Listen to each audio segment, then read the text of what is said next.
નમસ્કાર, વંદન, પ્રણામ. જૈન સાહિત્ય એકેડેમી ટ્રસ્ટ આયોજિત જૈન સાહિત્યના સર્ટિફિકેટ કોર્સનું આજે 70મું વ્યાખ્યાન છે. જૈન સાહિત્યનો નિકટવર્તી અભ્યાસ થાય, એનો પરિચય કેળવાય એ ઉદ્દેશ્યથી આ યાત્રાનો આરંભ કર્યો હતો. જે યાત્રા દિન પ્રતિદિન વધુ ને વધુ સમૃદ્ધ થઈ રહી છે, સમૃદ્ધિનો આપણને અનુભવ કરાવી રહી છે. જૈન સાહિત્યની આપણી આ જ્ઞાન તરસ છિપાઈ રહી છે. વિદ્વાન વક્તાઓના અભ્યાસના નિચોડ રૂપે જે વ્યાખ્યાન એમની પાસેથી મળે છે એ દ્વારા. સિદ્ધહેમ શબ્દાનુશાસન, આ ગ્રંથ વિશે અનેક વ્યાખ્યાતાઓએ અનેક વાર વાતો કરી અને આપણા મનમાં સતત કુતૂહલ રહ્યું કે શું હશે આ ગ્રંથમાં, શું વાત હશે.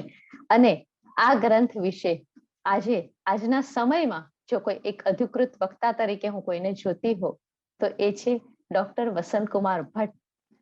ડોક્ટર વસંતકુમાર ભટ્ટ સાહેબનું આ મંચ ઉપર એકવાર આપ સહુ વતી સ્વાગત કરું છું અને આજના આ વિશેષ વ્યાખ્યાન માટે તેઓ અહીં આવવાની પરવાનગી આપી, પોતાની રજામંદી આપી, એટલા માટે એમનો આભાર પણ માનું છું.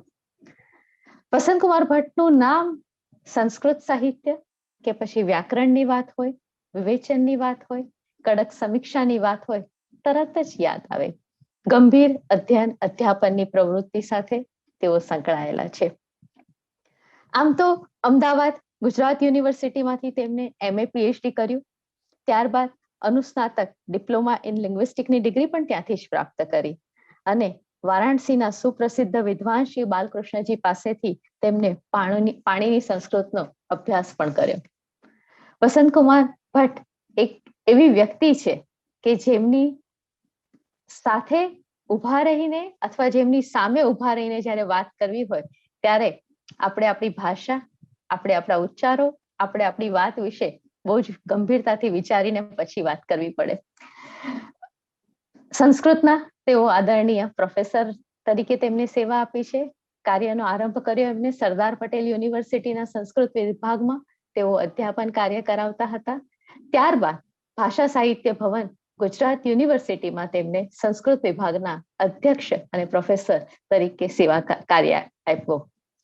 ત્યાં એમનો કાર્ય અનુભવ ત્યાંના વિદ્યાર્થીઓને મળ્યો. ત્યારબાદ ભાષા સાહિત્ય ભવન ગુજરાત યુનિવર્સિટીમાં ડાયરેક્ટર તરીકે અને એજ્યુકેશન મલ્ટીમીડિયામાં પણ કાર્યકારી નિર્દેશ તરીકે પણ તેમને પોતાની સેવાઓ આપી છે. 150થી વધારે રાષ્ટ્રીય અને આંતરરાષ્ટ્રીય સ્તર પર એમના સંશોધન લેખો પ્રસ્તુત થયા છે. 40થી વધારે એમના પુસ્તકો પ્રકાશિત થયા છે.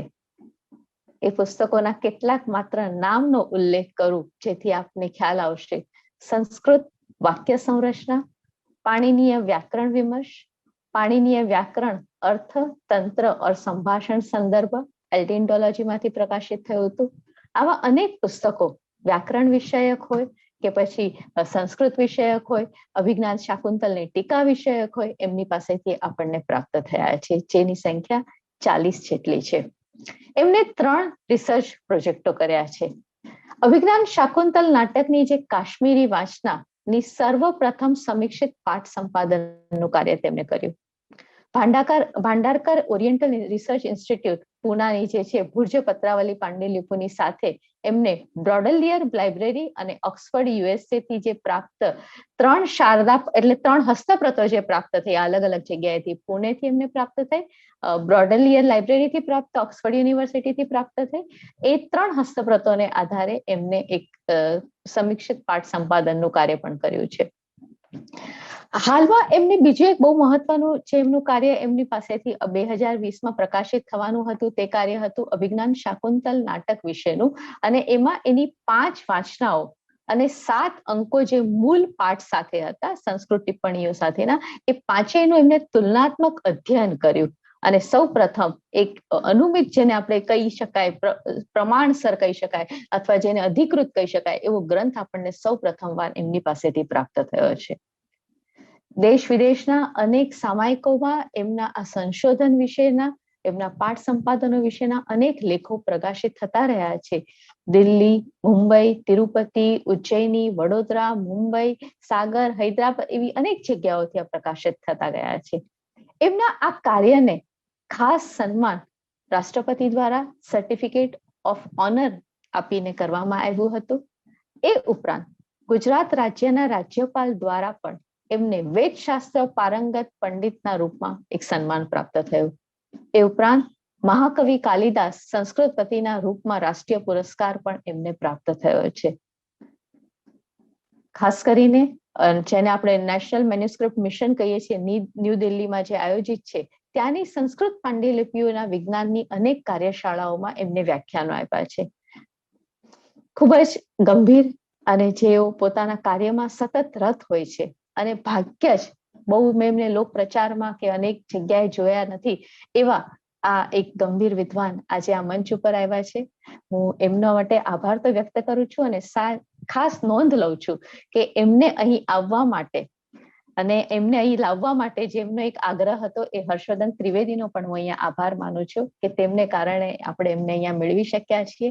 તો આદરણીય વસંતભાઈ, અમારી જે આટલા વખતની એક તરસ છે અભિજ્ઞાન શાકુંતલ વિશે તો ફરી ક્યારેક વાત કરશું, પણ સિદ્ધહેમ શબ્દાનુશાસન જેના વિશે ઘણી બધી વાતો અને માત્ર નામ સાંભળ્યું છે એના વિશે તમે થોડીક વાત કરો, એ ગ્રંથનો પરિચય આપો અને નિકટવર્તી વાંચન જેટલું શક્ય હોય તે કરાવો.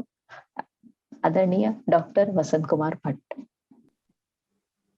સૌથી પહેલા તો આપ સૌને હાર્દિક અભિવાદન કરું છું. વ્યાકરણ જેવા વિષય પર બોલવા માટે મને નિમંત્રણ આપ્યું એ માટે ખાસ આભાર આપનો. મારો પહેલો પ્રેમ એ વ્યાકરણ શાસ્ત્ર છે અને બીજો પ્રેમ એ મેન્યુસ્ક્રિપ્ટોલોજી છે. ઘણા વર્ષોથી પાણીની વ્યાકરણનો અધ્યાપન કરતો રહ્યો, પણ સાથમાં પ્રસંગોપાત આચાર્ય હેમચંદ્રજીના સિદ્ધહેમ શબ્દાનુશાસનનો પણ વ્યાસંગ કરવાનો જ્યારે મોકો મળે ત્યારે નિષ્ઠાપૂર્વક મેં અભ્યાસ કર્યો છે અને કેટલાક લખાણો પણ મેં કર્યા છે જે પ્રકાશિત થયેલા છે. એ બધાના પરિપાક રૂપે અત્યારના 1 કલાકમાં હું જે આપી શકું એનો પૂરો પ્રયાસ કરીશ. એનાથી જો તમારી જિજ્ઞાસા સંતોષાય અથવા જિજ્ઞાસા વધુ ઉત્કટ બને તો મારો પ્રયત્ન સફળ થયો માનીશ. વધુ વિસ્તાર નહીં કરતા હું સીધા મારા વિષય તરફ જ આગળ વધીશ. કેમ કે વૈયાકરણો સામાન્ય રીતે લાઘવ પ્રિય હોય છે અને વિષયાંતરને બહુ સ્થાન આપવા ચાહતા નથી હોતા. હું પીપીટીના માધ્યમથી મારા વક્તવ્યને રજૂ કરીશ. સિદ્ધહેમ શબ્દાનુશાસન ગુજરાતનું એક અજર અમર વ્યાકરણ. બ્રહ્માંડમાં 3 જ્યોતિઓના પ્રકાશો વિલસી રહ્યા છે.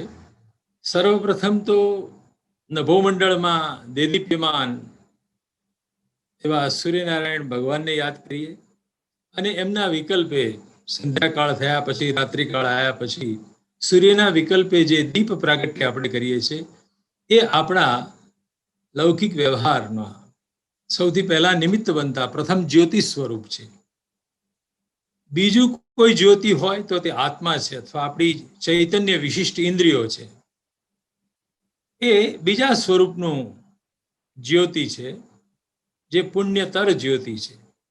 અને આ બંનેની ઉપરાંત જે એક ત્રીજું જ્યોતિ મનુષ્યો વચ્ચે વિલસે છે તે શબ્દ સ્વરૂપ તૃતીય જ્યોતિ છે, જેને પુણ્યતમ જ્યોતિ કહેવામાં આવ્યું છે. આ 3 પ્રકારના જ્યોતિઓના તારતમ્યનો જો વિચાર કરીએ આપણે તો પ્રથમ જ્યોતિના અભાવમાં બધે અંધારું થશે. સૂર્ય ના હોય અથવા તો દીપક ના હોય તો બધે અંધારું છવાઈ જાય. અને દ્વિતીય જ્યોતિના અભાવમાં એટલે કે આપણામાં જો આત્મતત્વ વિલસતું ના હોય, જો ચૈતન્ય ના વિલસતું હોય તો એના અભાવમાં જીવન જ નહીં હોય. પરંતુ આ બંને હોય, સૂર્ય પણ હોય ને આત્મતત્વ પણ પ્રદીપ્ત હોય, એ બે ના હોવા છતાંય જો તૃતીય જ્યોતિ મનુષ્યલોકમાં ના હોય, એટલે કે શબ્દરૂપ જ્યોતિ જો આપણી વચ્ચે ના હોય તો મનુષ્યોને માટે સૂર્ય કે આત્માના હોવાની પણ કશી કિંમત નથી. આપણે પશુવત બની જઈએ. જેમ ગાય ભેંસને કોઈ ગંતવ્ય હોતું જ નથી, કેમ કે એમની પાસે શબ્દરૂપ જ્યોતિ નથી. એમની પાસે સૂર્ય છે, આત્મા છે, પણ ત્રીજું જ્યોતિ નથી. મનુષ્ય પશુ સૃષ્ટિમાં આ શબ્દરૂપ જ્યોતિ નહીં હોવાથી એમની પ્રવૃત્તિ બહુ જ પરિસીમિત હોય છે. જ્યારે મનુષ્ય જ એક એવો બળભાગી જીવ છે કે જેની પાસે સૂર્ય અને આત્મા હોવા ઉપરાંત એક શબ્દરૂપ જ્યોતિ છે. અને માટે ભર્તૃહરિએ પોતાના વાક્યપદીય ગ્રંથમાં આ શબ્દરૂપ જ્યોતિને પુણ્યતમમ જ્યોતિ કહેલ છે. પ્રાપ્તરૂપ વિભાગાયા યો વાચ પરમો રસઃ યત્તત પુણ્યતમમ જ્યોતિસ્તસ્ય માર્ગો યમાંજસઃ. પ્રાપ્તરૂપ વિભાગો વાળી જે વાણી છે એનો આ પરમ રસ છે, જે શબ્દરૂપ જ્યોતિ છે તે, અને એને પુણ્યતમ જ્યોતિ ગણાવે છે. આ જે સુપરલેટિવ ડિગ્રીનો તમ પ્રત્યય અહીંયા વાપર્યો છે, જેમ ગુડ, બેટર, બેસ્ટ, એમ પુણ્ય, પુણ્યતર, પુણ્યતમ, એવી જે એક હાયરાર્કી ઊભી કરી છે એના પર સ્વપ્ન ટીકામાં ભર્તૃહરિએ સ્વયં એવું લખ્યું છે, ઇહ ત્રીણી જ્યોતિષી ત્રય પ્રકાશાહ સ્વરૂપ પરરૂપયોર અવદ્યોતકાહ. આ બ્રહ્માંડમાં 3 જ્યોતિઓ છે. એ 3 જ્યોતિના 3 વિવિધ પ્રકારના પ્રકાશો છે. જે જ્યોતિઓ સ્વરૂપનું તો પ્રકાશન કરે જ છે, પણ પરરૂપનું પણ પ્રકાશન કરનારા છે. તદ્યથા, જેમ કે યોયમ જાતવેદા, આ જે જાતવેદા છે, દીપક છે, અને યશ્ચ પુરુષેષુ આંતરઃ પ્રકાશો, પુરુષોના દેહમાં જે ચૈતન્ય વિલસી રહ્યું છે, આત્મ જ્યોતિ જે છે, યશ્ચ પ્રકાશા પ્રકાશયો પ્રકાશયિતા, આ આત્મા તો કેવો છે, જે પ્રકાશનો અને અપ્રકાશ બંનેનો પ્રકાશયિતા છે, પ્રકાશક છે. એવો આ એક જે ત્રીજો છે, પ્રકાશ અને અપ્રકાશને પણ પ્રકાશિત કરનારો, એ શબ્દાખ્ય પ્રકાશ, શબ્દ નામનો પ્રકાશ છે, એ ત્રીજો પ્રકાશ છે. અને તત્ર એતત સર્વમ ઉપનિબદ્ધમ યાવત સ્થાસ્નું ચરિષ્ણુ ચ ઇતિ. આ જે કંઈ બ્રહ્માંડમાં સ્થાવર જંગમ પદાર્થો, વ્યક્તિઓ જોઈએ છીએ આપણે, એ બધાય શબ્દરૂપ જ્યોતિમાં, શબ્દ પ્રકાશની અંદર જોડાયેલા છે, બંધાયેલા છે, એનાથી અનુસ્યુત થયેલા છે. આમાં જ્યારે બ્રહ્માંડના 3 જ્યોતિઓની વાત આપણે જાણીએ ત્યારે સીધો પ્રશ્ન થાય કે આપણા ગુજરાતમાં શબ્દરૂપ જ્યોતિની ઉપાસના ક્યારે શરૂ થઈ હશે? તો આચાર્ય હેમચંદ્ર એમના વ્યાકરણની એક ઐતિહાસિક પૃષ્ઠભૂમિ જોવી જોઈએ કે કયા સંજોગોમાં આ વ્યાકરણની રચના થઈ હતી. તો સિદ્ધરાજ જયસિંહ દેવ હતા ગુજરાતના, પોતાના પિતાનું વેર લેવા માટે મધ્યપ્રદેશમાં, માળવા પ્રદેશમાં એમણે આક્રમણ કર્યું અને પોતે અવંતિકાધિપતિ બન્યા.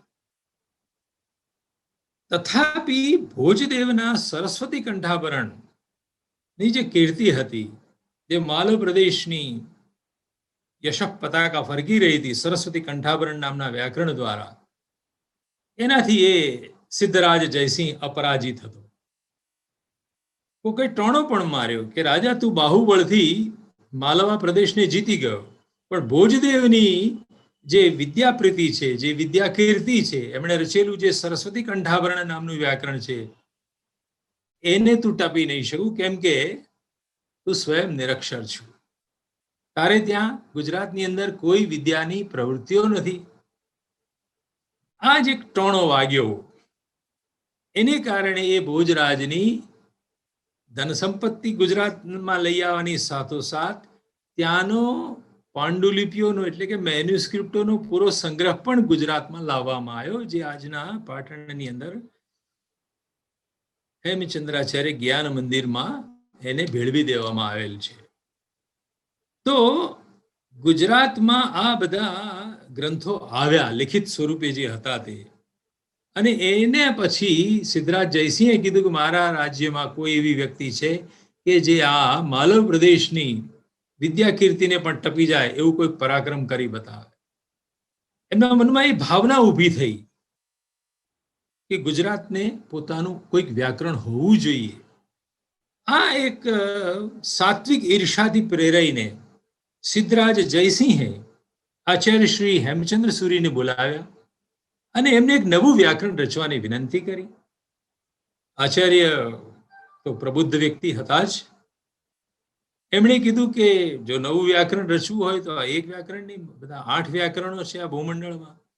કાશ્મીર પ્રદેશથી પણ, કારણ કે હેમચંદ્ર સુરીને પોતાને પણ ત્યાં સરસ્વતીની સાધના કરવા કાશ્મીર જવું હતું. તો એ શારદા પ્રદેશ જે કહેવાતો હતો એ જમાનામાં, ત્યાંની લિપિનું નામ પણ શારદા લિપિ છે. તો ત્યાંથી કેટલાક વ્યાકરણો મંગાઈ આપવાની પણ વ્યવસ્થા કરી સિદ્ધરાજ જયસિંહે.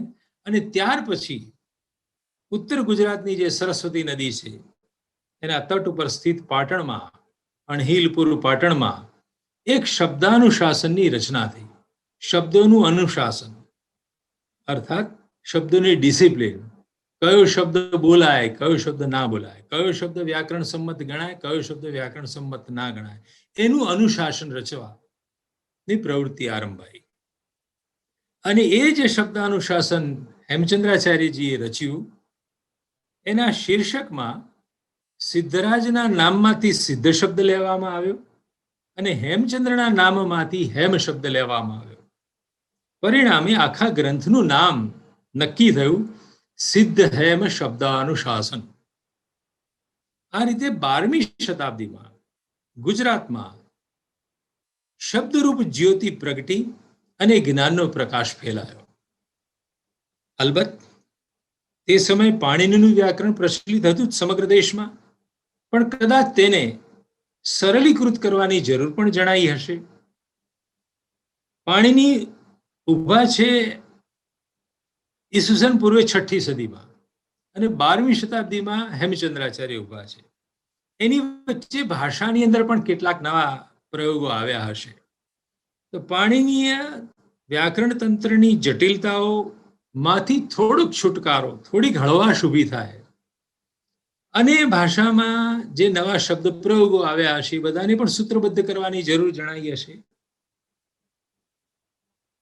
આ સિદ્ધહેમ શબ્દાનુશાસન રચવા પાછળનું પરિબળ એક તો ઐતિહાસિક પરિબળ રાજા તરફથી ઊભું થયું, સિદ્ધરાજ જયસિંહ દેવ તરફથી. પણ એકેડેમિક વર્લ્ડની દ્રષ્ટિએ જો વિચારીએ તો શું એવી પરિસ્થિતિ હતી જેથી નવું વ્યાકરણ લખવું પડે, એની આપણે વાત કરી રહ્યા છીએ. તો પાણિનીય તંત્રની જટિલતામાંથી થોડીક અભ્યાસીઓને મુક્તિ મળે, સરળીકૃત કોઈક માર્ગ મળી આવે, એ પણ અપેક્ષિત હતું. અને સાથે સાથે પાણિનીના વ્યાકરણમાં વૈદિક સંસ્કૃત વ્યાકરણ પણ સમાવિષ્ટ હતું, જે જૈન આગમોને વાંચવું ઉપયોગી હતું. એની એમને જરૂર નહોતી. આથી વૈદિક સંસ્કૃતને બદલે જૈન આગમ ગ્રંથોને ભણવામાં ઉપયોગી થાય એવા પ્રાકૃત વ્યાકરણની પણ તાતી જરૂર હતી. આ બે પ્રેરક પરિબળોને કારણે આચાર્ય હેમચંદ્ર સુરીએ આ સિદ્ધ હેમ શબ્દાનુશાસનની રચના કરી છે.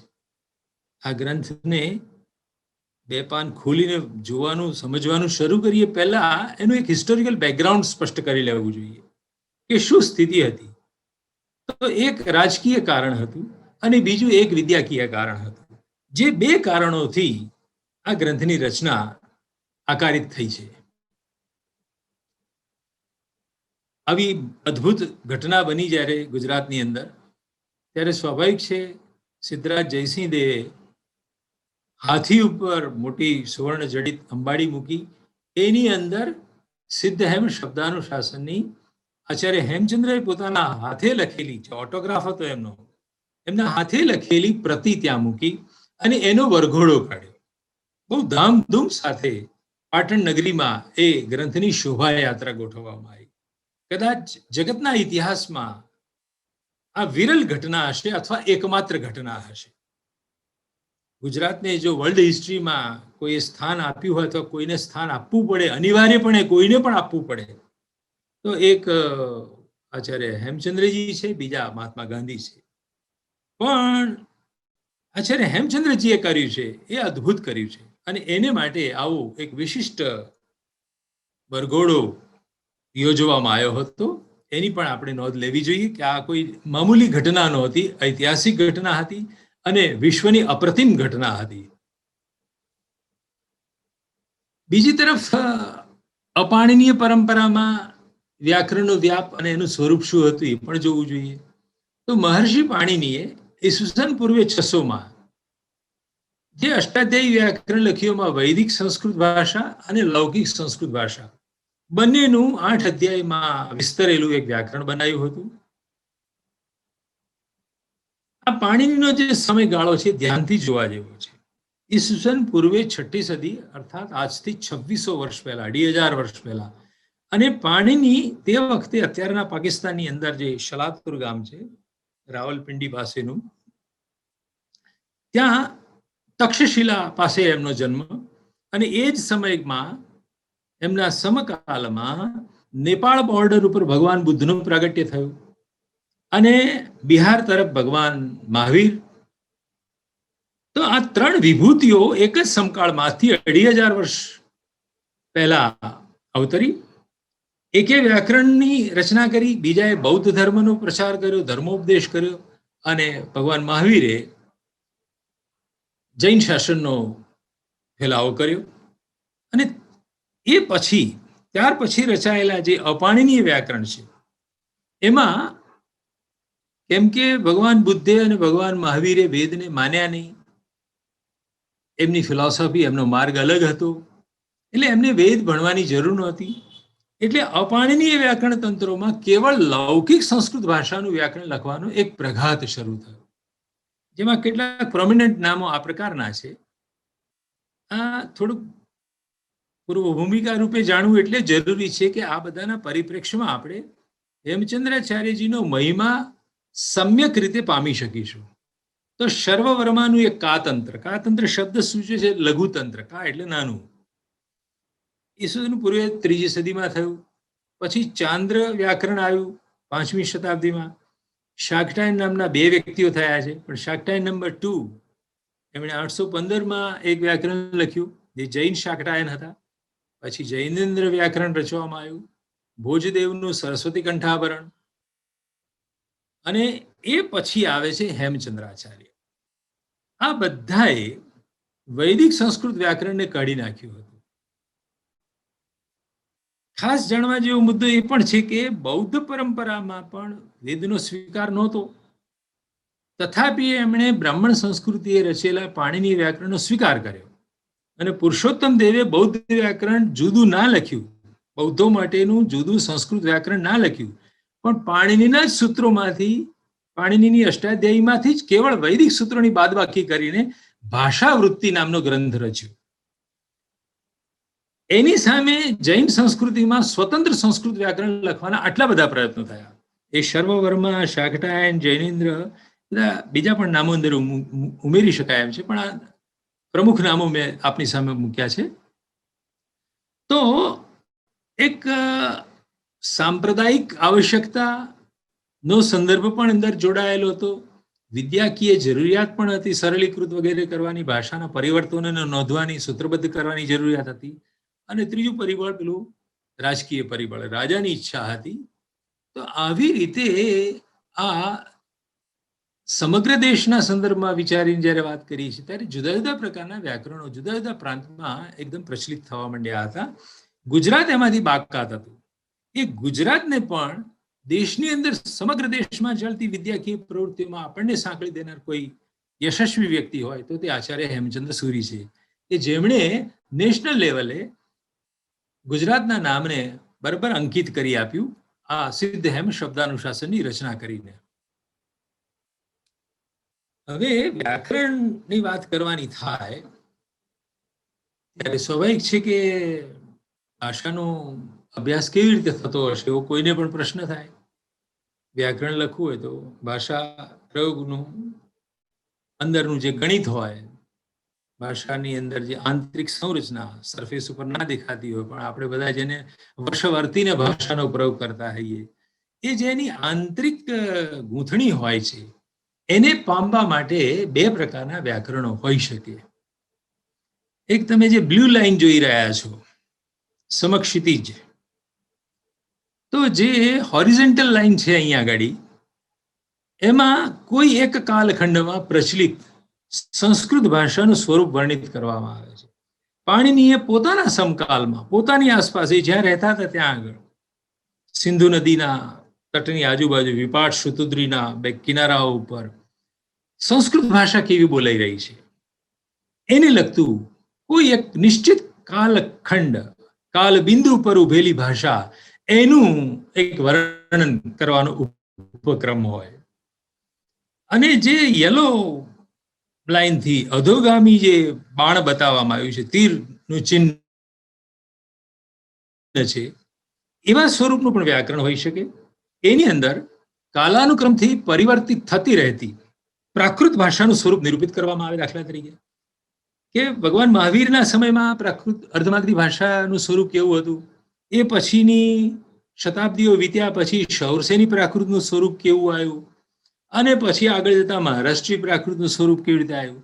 તો જ્યારે વિભિન્ન કાલખંડમાં બદલાતી રહેતી ભાષાનું નિરૂપણ કરવામાં, એક હિસ્ટોરિકલ ગ્રામર તૈયાર કરવામાં આવે, તો આ એક બીજો ઉપક્રમ છે. આપણે જોઈશું કે આચાર્ય હેમચંદ્રજીને માટે જ્યારે એમણે સિદ્ધહેમ શબ્દાનુશાસનની રચના કરી, ત્યારે બંને વાતો એમના મગજમાં જાણે અજાણે સુષુપ્ત રીતે એમના સંપ્રજ્ઞાત મનમાં કે અસંપ્રજ્ઞાત મનમાં આ મુદ્દાઓ આવીને ઉભા જ હશે. કે એક તો સ્ટેટિક સ્વરૂપવાળી સંસ્કૃત ભાષાનું, સ્થિર સ્વરૂપવાળી પાણીનીના વ્યાકરણથી જેને ચિરંજીવી અપરિવર્ત્ય રૂપ ધારણ કરી લીધું હતું, એવી સંસ્કૃત ભાષાનું પણ એમણે વર્ણન કરવાનું હતું. અને એટ ધ સેમ ટાઈમ વિવિધ પ્રકારની પ્રાકૃતોનું પણ વર્ણન કરવાનું હતું પોતાના વ્યાકરણમાં. તો એમના વ્યાકરણની મૂલવણી કરવા, એના સ્વરૂપને પામવા માટે, આ ભાષાના અધ્યયન માટે જે વપરાતા બે એંગલ છે એને પણ ધ્યાનમાં પહેલા લઈ લઈશું આપણે. હવે વ્યાકરણમાં એક તો સિન્થેસિસ અને એનાલિસિસ બે છેડા પરથી શરૂઆત કરવી પડે. તો સંયોજનની એક પ્રક્રિયા હોઈ શકે, જેમાં વિવક્ષિત અર્થ, સ્પીકર્સ ડિઝાયર, વક્તાને શું કહેવું છે, વક્તાને પોતાના મનમાં પડેલા અર્થો હોય, વિચારો હોય, એ વિચાર પોતે અમૂર્ત હોય છે, એને મુખમાંથી ઉચ્ચરિત થતા ધ્વનિઓમાં, ભાષામાં, ભાષ્યતે યા સા ભાષા જે બોલવામાં આવે છે તે, તો એમાં પ્રયોગને યોગ્ય એવું વાક્ય બનાવવું પડે. જે મનમાં ઇન્ટેન્ડેડ મિનિંગ હોય, વિવક્ષિત અર્થ હોય, એને પ્રયોગને યોગ્ય વાક્યનું સ્વરૂપ આપવું પડે, ઉચ્ચરિત સ્વરૂપ આપવું પડે. તો વિચારોનું એક ટ્રાન્સફોર્મેશન અને પછી એમાં પાછી સંયોજનની પ્રક્રિયા, આ વક્તાની આવશ્યકતા અનુસારનું એક વ્યાકરણ થયું, જે સિન્થેસિસના એપ્રોચથી રચાતું જાય. અને બીજી બાજુ ભાષાનો છેડો વાગ વ્યવહાર બેની વચ્ચે થતો હોય છે. વાગ વ્યવહારના બે છેડાઓ, એક છેડા પર છે વક્તા અને બીજા છેડા પર છે શ્રોતા. તો વક્તા અને માટેનું જે વ્યાકરણ હોય એ સંયોજનની પ્રક્રિયા વાળું હોવાનું, અને એમાં અર્થ આરંભ બિંદુથી લઈ અને વાક્ય પર્યંતની ગતિ થવાની. પણ એ ઉચ્ચરિત વાક્ય જ્યારે શ્રોતાના કાનમાં જશે ત્યારે શ્રોતા એ વાક્યનું એનાલિસિસ કરશે, પહેલા વાક્યને સાંભળીને ગ્રહણ કરશે, અને એમાંથી અર્થ ખોલવા માટે, અર્થ સમજવા માટે કોઈ પ્રક્રિયા કરશે, અને અર્થને પામશે, અને એ મુજબ તદનુસાર પછી એ વ્યવહાર કરશે. તો શ્રોતાની આવશ્યકતા અનુસાર પૃથક્કરણાત્મક વ્યાકરણ બનાવવું પડે, એનાલિટિકલ ગ્રામર તૈયાર કરવું પડે. તો ભાષા નિરૂપણ માટેના પણ આવા એક બે સ્વતંત્ર છેડાઓ છે. એક વક્તાની દૃષ્ટિએ વિચારવો પડે એવો છેડો છે, અને બીજો શ્રોતાની દ્રષ્ટિએ. તો આચાર્ય હેમચંદ્રજીએ આમાંથી કયો માર્ગ લીધો? તો પાણીનીએ જે માર્ગ લીધો તો તે માર્ગ લીધો. એટલે કે એમણે જનરેટિવ ગ્રામર, સંયોજનાત્મક વ્યાકરણનું સ્વરૂપ વિચાર્યું. સિદ્ધહેમ શબ્દાનુશાસન એ વક્તાની આવશ્યકતાને ધ્યાનમાં રાખીને અર્થનું વાક્યમાં રૂપાંતર કેવી રીતે કરવું એની રજૂઆત કરનારું વ્યાકરણ બનીને આવે છે આપણી સામે.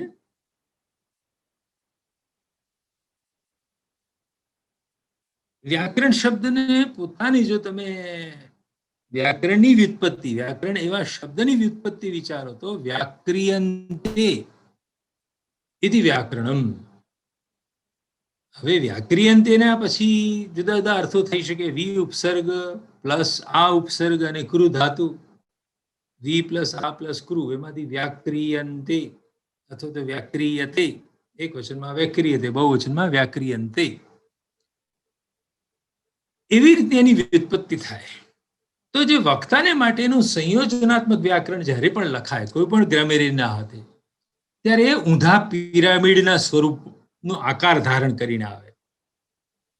એમાં ઇનપુટમાં વિવક્ષિત વિવિધ અર્થો હોય.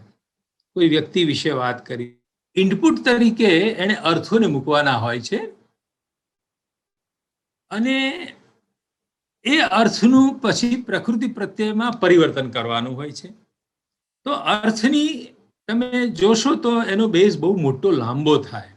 પહેલે તબક્કે અર્થો અનેક હોય. એ અર્થોને માટે કયા ધ્વન્યાત્મક સંકેતો, કયા શબ્દો વાપરવા, કયા પ્રાતિપદિક, કઈ પ્રકૃતિ વાપરવી, કયા પ્રત્યયો જોડવા, એ બધાનો વિચાર કરવામાં આવે. અને પ્રકૃતિ પ્રત્યેનું પછી સંયોજન વિચારવામાં આવે. પ્રત્યયના સ્થાનની અંદર આવશ્યક આદેશોનું વિધાન કરવામાં આવે. અને પછી સંધિ વિકારને લગતી વિધિઓ આવે. બે પદો પાસે પાસે આવે, પ્રકૃતિ પ્રત્યેને જેવા તમે જોડો, બે સ્વરો કે બે વ્યંજનો આપસમાં આવે તો સંસર્ગજાહા ગુણદોષાહા ભવંતી. બંને ધ્વનિઓ એકબીજા પર કોઈક ને કોઈક અસર કરે. સંસર્ગ જ્યારે પણ થાય, બે વ્યક્તિઓ વચ્ચે થાય તો ગુણદોષનું આદાન પ્રદાન થતું જ હોય છે. એવી રીતે ભાષામાં જ્યારે પ્રકૃતિ પ્રત્યે જોડવાની વાત આવે ત્યારે પ્રકૃતિના અંતભાગનો ધ્વનિ અને પ્રત્યેના આરંભમાં આવેલો ધ્વનિ, એ બે પણ એકબીજા પર અસર કરે. એમાંથી સંધિ થાય. સંધિ એટલે સંધાન, જોડાણ. તો એ વિધિઓ પૂરી થાય ત્યારે વાક્ય બનીને આપણી પાસે આવે. તો વિવિધ અર્થોથી શરૂ કરીને સંકોચાતું જઈને પોઇન્ટેડ એક વાક્ય બનીને આવે. તો વક્તાને માટે જે સંયોજનાત્મક વ્યાકરણ હોય છે એ ઊંધા પિરામિડના આકારનું હોય છે. એમાં ઉપરથી નીચેની ગતિ તમે એરો દ્વારા જોઈ રહ્યા છો. તો હવે અહીંયા વ્યાક્રિયંતે શબ્દનો અર્થ આપણે કરીશું નિષ્પાદ્યંતે શબ્દાહ અનેન ઇતિ. વ્યાકરણ એક એવી વિદ્યા છે કે જેનાથી શબ્દોને, વાક્યોને નિષ્પન્ન કરવામાં આવે છે. જ્યારે શ્રોતાને માટેનું વ્યાકરણ હશે, જેને આપણે એનાલિટિકલ ગ્રામર કહી રહ્યા છીએ, એની માટે શ્રોતાને માટે પહેલું તો કાને કર્ણગોચરી કૃત અથવા કર્ણગોચરી ભૂત, કાનમાં પેઠેલું જે ઉચ્ચરિત વાક્ય છે, વક્તા દ્વારા બોલાયેલું જે વાક્ય છે, એ એનું પહેલું છે. એ એનો ઇનપુટ છે. એના મગજમાં પહોંચ્યો એ ઇનપુટ, પછી એનું એ પદોમાં વિભાજન કરે છે અને પદોને પછી પ્રકૃતિ પ્રત્યેમાં વિભાજિત કરે છે. દરેકનો જુદો જુદો અર્થ વિચારે છે કે આ પ્રકૃતિનો અર્થ શું, પ્રત્યયનો અર્થ શું. તો આવી રીતે પ્રકૃતિ પ્રત્યેના અર્થોનું વિશ્લેષણ કરે, પરસ્પરમાં એનું જોડાણ કરે, અન્વય કરે અને એને આઉટપુટ રૂપે, હા વક્તા આવું કંઈક કહેવા માંગે છે, એવી રીતે અર્થની, વિચારની પ્રાપ્તિ થાય છે. તો જે શ્રોતાને માટેનું વ્યાકરણ હોય છે એ ઊભા પિરામિડના આકારનું બનીને આવે છે. અને ત્યાં આગળ વ્યાક્રિયંતેનો અર્થ શું થશે? હવે પૃથક્ક્રિયંતે શબ્દાહ અનેન ઇતિ. વ્યાકરણ એક એવી વિદ્યા છે કે જેનાથી સાંભળેલા વાક્યનું પદોમાં અને પદોનું પ્રકૃતિ પ્રત્યેમાં આપણે પૃથક્કરણ કરીએ છીએ. જેનાથી પૃથક્કરણ કરવામાં આવે તેને વ્યાકરણ કહેવામાં આવે. તો આવા બે પ્રકારના મોડેલ આપણી સામે આવીને ઉભા રહે છે. મેં કીધું ફરી એક વાત આપણે યાદ રાખી લઈશું કે પાણીની હોય કે અન્ય વૈયાકરણો હોય, હેમચંદ્રાચાર્ય સહિતના, એ બધાએ જનરેટિવ ગ્રામર બનાવ્યું છે. અર્થનું પ્રકૃતિ પ્રત્યેમાં અને પ્રકૃતિ પ્રત્યેનું પદોમાં અને પદો પછી સંધિઓમાં અને સંધિને અંતે વાક્યની નિષ્પત્તિ થતું વ્યાકરણ આપણી સામે પ્રસ્તુત કર્યું છે.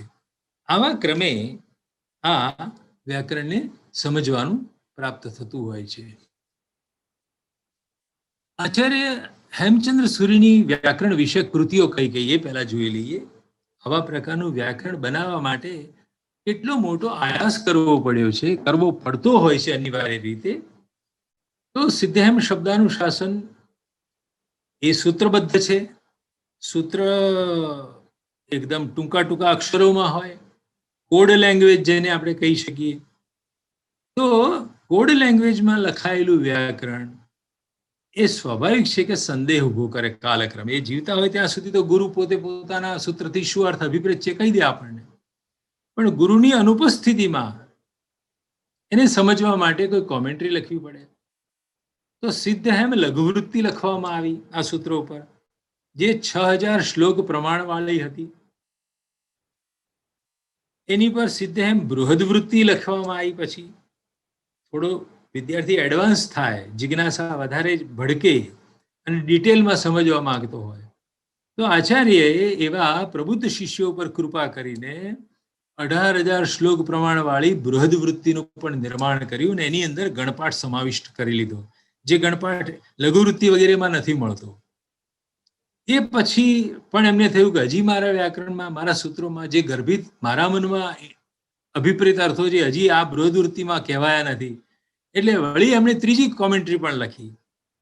સિદ્ધ હેમ બૃહન્યાસ એનું નામ આપ્યું અને 84,000 શ્લોક પ્રમાણે હતું. આજે 22,000 શ્લોક પ્રમાણે જ મળે છે. એ ગ્રંથ અપૂર્ણ છે, હસ્તપ્રતો શોધવી જોઈએ. દેશાંતરમાં પહોંચી ગયેલી આ પણ જૈન સમાજનું અને સંસ્કૃત જગત જોડે સંકળાયેલા સૌ અધ્યાપકોનું, વિદ્યાર્થીઓના મહાન કર્તવ્ય છે કે દેશ વિદેશોમાં જઈને આ બૃહન્યાસની શોધ કરવાની બહુ જરૂર છે.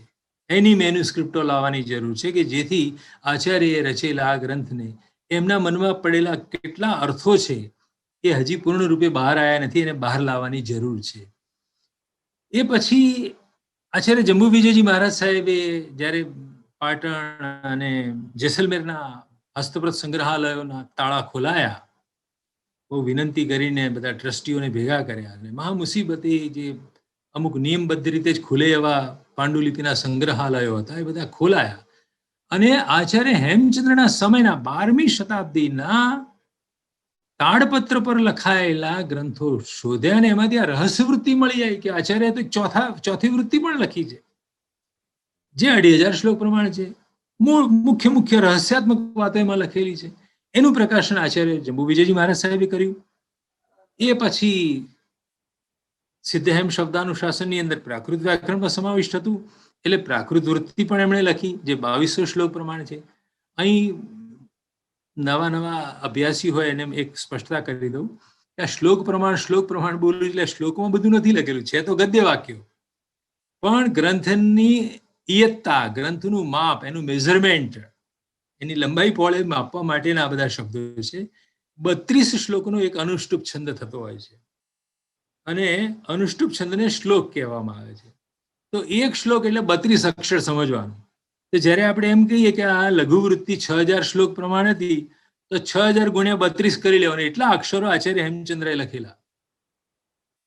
તો આ એક આપણી સાંસ્કૃતિક કેટલીક ટેકનિકાલિટી પણ સમજવી જોઈએ કે 32 અક્ષરનો અનુષ્ટુપ છંદ હોય, અનુષ્ટુપને શ્લોક કહેવાતો હોય, તો જ્યારે કોઈ પણ ગ્રંથનું માપ કાઢવું હોય ત્યારે શ્લોક પ્રમાણ કાઢવા પડે કે કેટલા શ્લોક પ્રમાણ આ ગ્રંથ છે. તો લઘુવૃત્તિ 6000 શ્લોક પ્રમાણ છે, બૃહદવૃત્તિ 18,000 ઇત્યાદિ ઇત્યાદિ. આ તો બ્લુ અક્ષરથી 1 2 3 4 5 તમે જે જોઈ રહ્યા છો, એ સિદ્ધ હેમ શબ્દાનુશાસન જે સૂત્રાત્મક હતું વ્યાકરણ ગ્રંથ, એને સમજવા માટેની આ ક ખ ગ ઘ 5 તો વૃત્તિઓ, કોમેન્ટ્રીઓ એમણે પોતે લખી. પછી એની પર ઉણાદી સૂત્રપાઠ લખ્યો. સૂત્રમાં પણ જે શબ્દોની વ્યુત્પત્તિ, એનું એનાલિસિસ નહોતું બતાવી શકાય એવું, આઉટ ઓફ વે એને ઇરેગ્યુલર જેના શબ્દ સ્વરૂપો હતા, એવા પરોક્ષ સ્વરૂપવાળા, જેને કોઈ અતિ પરોક્ષ વૃત્તિમાં ફેરવાઈ ગયેલા જે શબ્દો હોય, અજ્ઞાત શબ્દો હોય, એવા બધા શબ્દોને માટે ઉણાદિ, ઉણ વગેરે પ્રત્યયોનું જેમાં નિરૂપણ છે તે ઉણાદિ પ્રત્યય, ઉણાદિ સૂત્રપાઠ. પછી ધાતુપારાયણ, સંસ્કૃત ભાષામાં અને પ્રાકૃત ભાષામાં ક્રિયાવાચક ધાતુઓ કેટલા કેટલા છે, એ દરેક ધાતુના કયા કયા અર્થો થાય છે, એ બધાને એમણે એક પરિશિષ્ટ રૂપે એક જુદો સ્વતંત્ર ગ્રંથ લખ્યો આચાર્ય હેમચંદ્રજીએ. તો એ ધાતુપારાયણની રચના કરી. પછી લિંગાનુશાસન, કયો શબ્દ પુલ્લિંગમાં વાપરવો, કયો શબ્દ સ્ત્રીલિંગમાં, કયો નપુંસકલિંગમાં. વન શબ્દ હોય તો વન કેવું, નપુંસકલિંગ શબ્દ છે. નારી કેવી તો સ્ત્રીલિંગ શબ્દ છે. પુરુષ કેવો તો પુલ્લિંગ શબ્દ છે. એમ ભાષામાં વપરાતા બધા નામો, એ દરેક નામોના કયા કયા લિંગ હોય છે, એને લગતો એક સ્વતંત્ર ગ્રંથ લખ્યો. અને પછી કોશ ગ્રંથ, ડિક્શનરીઓ એમણે બનાવી, અભિધાન, ચિંતામણી, અનેકાર્થ, શબ્દોનો કોષ બનાવ્યો, નિઘંટુ કોષ બનાવ્યો, વનસ્પતિ શાસ્ત્રના શબ્દો બધા એમાં ભેગા કર્યા, અને દેશી નામમાં સંસ્કૃતમાં ના મળે, પ્રાકૃતમાં ના મળે, સાવ ગામઠી શબ્દ એવા શબ્દોને પણ એમણે ભેગા કરીને એની દેશી નામમાલા બનાવી, જે ગુજરાતી ભાષાના પહેલા આરંભિક સ્વરૂપને સમજવા માટે બહુ ઉપયોગી થાય એવો અદ્ભુત ગ્રંથ છે. આ તો ખાલી આચાર્ય હેમચંદ્રજીના વ્યાકરણ વિષયક ગ્રંથોની મેં વાત કરી. અન્ય એમના જે શાસ્ત્રો અને અન્ય કાવ્ય ગ્રંથોની વાત છે એની સૂચિ હું પાછળથી આપવાનું છું તમને. પણ જ્યારે સિદ્ધહેમ શબ્દાનુશાસનને સમજવાની કોશિશ આપણે કરીએ ત્યારે આપણે ઉણાદિ શું છે, ધાતુપારાયણ શું છે, કેવી રીતે ઉપયોગમાં આવે, લિંગાનુશાસન શું છે, કોશ ગ્રંથ શું છે, એક વ્યાકરણ હોય છે, પણ એના કેટલાક ઉપકારક અથવા તો ગૌણ ભાવે જોડાયેલા, પરિશિષ્ટ રૂપે સાંકળવામાં આવેલા અન્ય ગ્રંથોને પણ સમજવા પડે, એને સીધા ઉપયોગમાં લેવા પડે. કેમ કે સૂત્રને ટૂંકા કરવા માટે આ ધાતુનો ગણપાઠનો બધાનો ઉપયોગ કરી લીધો હોય છે આચાર્યએ. એટલે જ્યાં સુધી તમે આ આનુષંગિક રીતે લખાયેલા ગ્રંથો, એ ગણપાઠ હોય, ઉણાદિ સૂત્રપાઠ હોય, ધાતુપારાયણ હોય, લિંગાનુશાસન, એ બધું તમે હાથમાં ન લીધું હોય ત્યારે સૂત્રને પૂરા તો પણ નથી સમજી શકતા તમે. એટલે સિદ્ધહેમ શબ્દાનુશાસનને સમજવું નો મતલબ આ બધું જ સમજવું, આ બધું જ તમારી આંખ સામે રમતું હોવું જોઈએ. એક આમ દૂરથી ની સામે રમતું હોવું જોઈએ, એમ આંખ સામે હોવું જોઈએ. હસ્તા મલક વતા બધું ઉપસ્થિત હોય તો તમને સિદ્ધહેમ વ્યાકરણની મજા લેવાની એક અપૂર્વ આનંદ મળે, અને આ સંસારમાંથી છૂટી જાઓ તમે, કે વિદ્યા જગતમાં ક્યાંક ઉપર પહોંચી જાઓ. તો સિદ્ધહેમ શબ્દાનુશાસનની હવે ગ્રંથ વ્યવસ્થા વિશે વાત કરું હું તમને.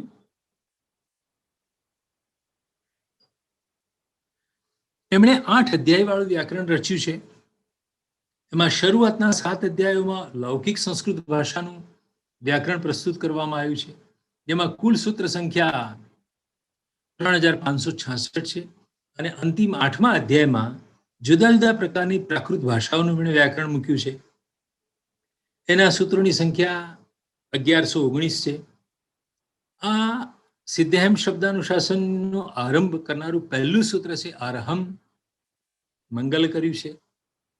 જેમ ઓમકાર મંગલનો વાચક છે, એમ અરહમ જૈન સંસ્કૃતિનો બહુ મોટો શબ્દ છે. એ સૌથી પહેલું સૂત્ર છે.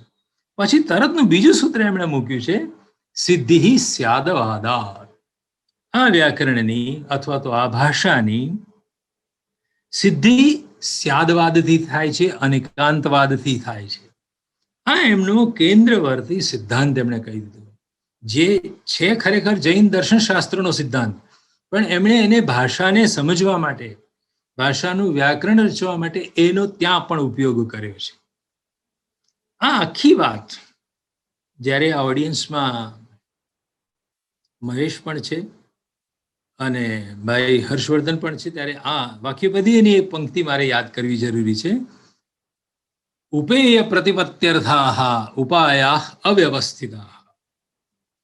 આ ફિલોસોફી એ સ્યાદવાદની ફિલોસોફી છે. ઉપેયની પ્રાપ્તિ માટે જેમ ઉપાયો અનિયમિત હોય છે, મારે ધન કમાવું છે તો ધન એ મારે માટે ઉપેય છે, પણ એ ઉપેયને મેળવવા માટેના ઉપાયો જુદા જુદા. કોઈ નોકરી કરીને પૈસા કમાય, કોઈ ધંધો કરીને પૈસા કમાય, કોઈ પૈસાથી પૈસા કમાય, કોઈ મજૂરી કરીને પૈસા કમાય. તો ઉપેયને મેળવવા માટેના ઉપાયો જેમ નિશ્ચિત હોતા નથી, કંઈ અમુક જ રીતે પૈસા મળે એવું નહીં, અનેક રીતે પૈસા મળી શકે તમને. ઉપાયો જુદા જુદા હોઈ શકે. તો રામઃ રામૌ રામઃ કે પચતી પચતા પચંતી, ભવતી ભવતા ભવંતી, એવા જ્યારે નામપદના રૂપો બનાવવા હોય, ક્રિયાપદના રૂપો બનાવવા હોય, ત્યારે ઇટ ઇઝ નોટ નેસેસરી કે પાણીનીએ બતાવેલો માર્ગ જ તમારે એ જ સાચો અને એ જ એકમાત્ર ઉપાય છે એમ માનવું. હેમચંદ્રાચાર્ય બતાવેલો ઉપાય પણ એક સ્વતંત્ર જુદો ઉપાય છે, એ પણ ઇક્વલી ગ્રાહ્ય છે. બીજા માર્ગે પણ તમે ધન મેળવી શકો છો. મારે મુંબઈ પહોંચવું છે તો હું રોડવેઝથી પણ પહોંચી શકું, હું આકાશ માર્ગે પણ પહોંચી શકું છું. તો ઉપેયને મેળવવા માટેના ઉપાયો અનેક હોય છે. એવી રીતે વ્યાકરણ શાસ્ત્રની રજૂઆત માટે એમણે જે બીજું સૂત્ર મૂક્યું છે, એ બીજા સૂત્રનો ગર્ભિતાર્થ હું આ રીતે જોઈ રહ્યો છું, જે વાક્યબદ્ધીયકારે કીધેલો છે, ઉપેય પ્રતિપત્યર્થાઃ ઉપાયાઃ અવ્યવસ્થિતાઃ. તો હેમચંદ્રાચાર્યજીના વ્યાકરણને બીજો એક શબ્દ પણ વપરાય છે, એને પંચાંગી વ્યાકરણ કહે છે, 5 અંગો વાળું. એટલે જાણવું જોઈએ આપણે કે કયા 5 અંગો છે. તો સૌથી પહેલા તો 8 અધ્યાયમાં વહેંચાયેલા જે સૂત્રપાઠ છે, એ સૂત્રપાઠ એ પહેલું. એને ઉપકારક આનુષંગિક રીતે એની જોડે સંકળાયેલા બીજા કોણ કોણ? તો ધાતુ પારાયણ, ઉણાદિ સૂત્રપાઠ, ગણપાઠ અને લિંગાનુશાસન. આમ કુલ 5 મળીને સિદ્ધહેમ શબ્દાનુશાસનને પંચાંગી વ્યાકરણ કહેવામાં આવે છે. આ સિદ્ધહેમ શબ્દાનુશાસનમાં 7 અધ્યાય, જે પહેલા આરંભના 7 અધ્યાય છે, એમાં લૌકિક સંસ્કૃત ભાષાનું વ્યાકરણ એમણે લખ્યું છે. એનો કયો ક્રમ છે? એક જાતનું ઇન્ડેક્સ રીડિંગ આપણે કરીએ છીએ. અને છેલ્લા 8મા અધ્યાયમાં આચાર્યશ્રીએ પ્રાકૃતનું વ્યાકરણ આપ્યું છે, જેમાં આર્ષમ જૈન આગમોને સમજવા માટેની જે પ્રાકૃત તે આર્ષમ એમણે નામ આપ્યું છે. મહારાષ્ટ્રી પ્રાકૃત, શૌરસેની, માગધી, પૈશાચી અને અપભ્રંશ ઇત્યાદિ. તો વૈદિક સંસ્કૃતને દૂર કરીને જૈન આગમોને માટે ઉપયોગી થનારું પ્રાકૃત વ્યાકરણ એમણે નવું ઉમેર્યું. હવે પહેલા અધ્યાયથી જોવાની શરૂઆત કરી તો સૌથી પહેલા એમણે વર્ણધ્વનિઓનો પરિચય આપ્યો છે. અહીંયા પાણીની જેમ એમણે પ્રત્યાહાર સૂત્રો અયુણ, રૂલરૂપ, એવંગ, અયૌશ ઇત્યાદિ આપ્યા નથી, પણ વર્ણધ્વનિઓનો પરિચય આપ્યો છે. વર્ણધ્વનિઓના ઝુમખાઓને, જુદા જુદા વર્ણોના સમુદાયને એમણે જુદી જુદી પારિભાષિક સંજ્ઞાઓ આપી છે, કૃત્રિમ સંજ્ઞાઓ આપી છે. એ પછી નામપદ, નાઉન ફ્રેઝ બનાવનારા પ્રત્યયો, 7 વિભક્તિ અને 3 વચન 7 તરી 21 પ્રત્યયોની હારમાળાનું સૂત્ર આપ્યું છે. પછી સ્વર વ્યંજનોની સંધિના સૂત્રો છે. નામપદ બનાવવાની પછી પ્રક્રિયા એમણે મૂકી છે, મોર્ફોલોજી જેને આપણે કહીએ. બીજા અધ્યાયમાં પ્રવેશીએ તો ત્યાં કારક સંજ્ઞાઓ અને વિભક્તિ વિધાન આવે છે. આ બહુ જ મહત્વનો પાર્ટ હોય છે કોઈ પણ વ્યાકરણમાં, કારણ કે વાક્ય રચના એ અલ્ટિમેટ ગોલ છે સંયોજનાત્મક વ્યાકરણમાં. તો વાક્ય રચનામાં જે ઉપયોગી હોય છે એવા કારક અને વિભક્તિનું વિધાન એમણે બીજા અધ્યાયમાં કર્યું છે. એની સાથે સ્ત્રી પ્રત્યય વિધિ પણ ત્યાં મૂકી દીધા છે. ત્રીજા અધ્યાયમાં ઉપસર્ગ અને ગતિ સંજ્ઞાનો પ્રદેશ, સમાસ વિધિ, સમાસ અને તદ્ધિત વિધિમાં થનારા વિધિઓ બતાવ્યા છે. અધ્યાય 4ની અંદર આપણે જઈશું તો ત્યાં ક્રિયાપદોની રૂપસિદ્ધિ, પછતી, પચતા, પચંતી કેવી રીતે બનાવવામાં આવે છે. અધ્યાય 5માં કૃદંત પ્રત્યયોની પ્રક્રિયા બતાવી છે અને ઉણાદી પ્રત્યયોનું વિધાન છે. એ 5ના પૂરક અંશ રૂપે ઉણાદી પ્રત્યયો ત્યાં જોડી દીધા છે એમણે. 6ઠા અધ્યાયથી લઈને 7મા અધ્યાયના 3જા પાદ સુધી તદ્ધિત પ્રત્યયોની પ્રક્રિયા બતાવી અને સમાસાંત વિધિઓ કીધી. સમાસ થઈ ગયા પછી કયા પ્રત્યયો લાગે એનું નિરૂપણ ત્યાં છે. પછી 7મા અધ્યાયના 4થા પાદથી દ્વિત્વ અને પ્લુત વિધિઓ બતાવી છે અને પરિભાષા સૂત્રોની પ્રસ્તુતિ કરી છે. અને સૌથી છેલ્લે કુલ 57 ન્યાય અને પરિભાષા વચનોનો સંગ્રહ મૂકવામાં આવ્યો છે, જેમાં સૂત્રાર્થ ઘટનની યુક્તિ પ્રયુક્તિઓને સમજાવી છે. એમણે આટલા બધા સૂત્રોમાં બધું રજૂઆત તો કરી દીધી આપણી સામે વ્યાકરણની, પણ એ સૂત્રને સમજવા માટેના જે સૂત્ર, જેને પરિભાષા કહેવામાં આવે છે, સૂત્રને સમજવા માટેના સૂત્રો એ પરિભાષા સૂત્રો, એ એમણે 7મા અધ્યાયના અંત ભાગે મૂક્યા છે. એ બી એક નોંધપાત્ર મુદ્દો છે. પાણીનીના વ્યાકરણમાં સૌથી આરંભે તમને જોવા મળે છે. કોઈને થાય કે એવું કેમ કર્યું, તો એનો જવાબ એમના વ્યાકરણની અંદર ત્રીજું સૂત્ર એક લોકાત આપ્યું છે. એ લોકમાંથી કેટલાક ન્યાયો બધાને ખબર જ હોય છે, બહુ પહેલેથી કહેવાની જરૂર નહીં એમ. ઓલરાઈટ, દરેકને પોતપોતાના કારણો હોય છે, કોણે ક્યાં મૂક્યા તે બહુ મહત્વનું નથી, પણ એનું લોજિક બહુ મહત્વનું છે. એમણે પહેલા જ કહી દીધું છે સિદ્ધિ સ્યાદવાદાત. તો હવે એમની રચના પદ્ધતિ વિશે વાત કરી દઈએ આપણે. તો વ્યાકરણના સૂત્રોમાં અનુવૃત્તિની ડિવાઇસ એમણે માની છે. આગલા સૂત્રમાં અમુક પદ આવ્યું હોય અને એના એ પદની પછીના સૂત્રમાં જરૂર હોય તો આચાર્ય એને રિપીટ નથી કરતા. અનુસરણને અનુવૃત્તિ કહે છે.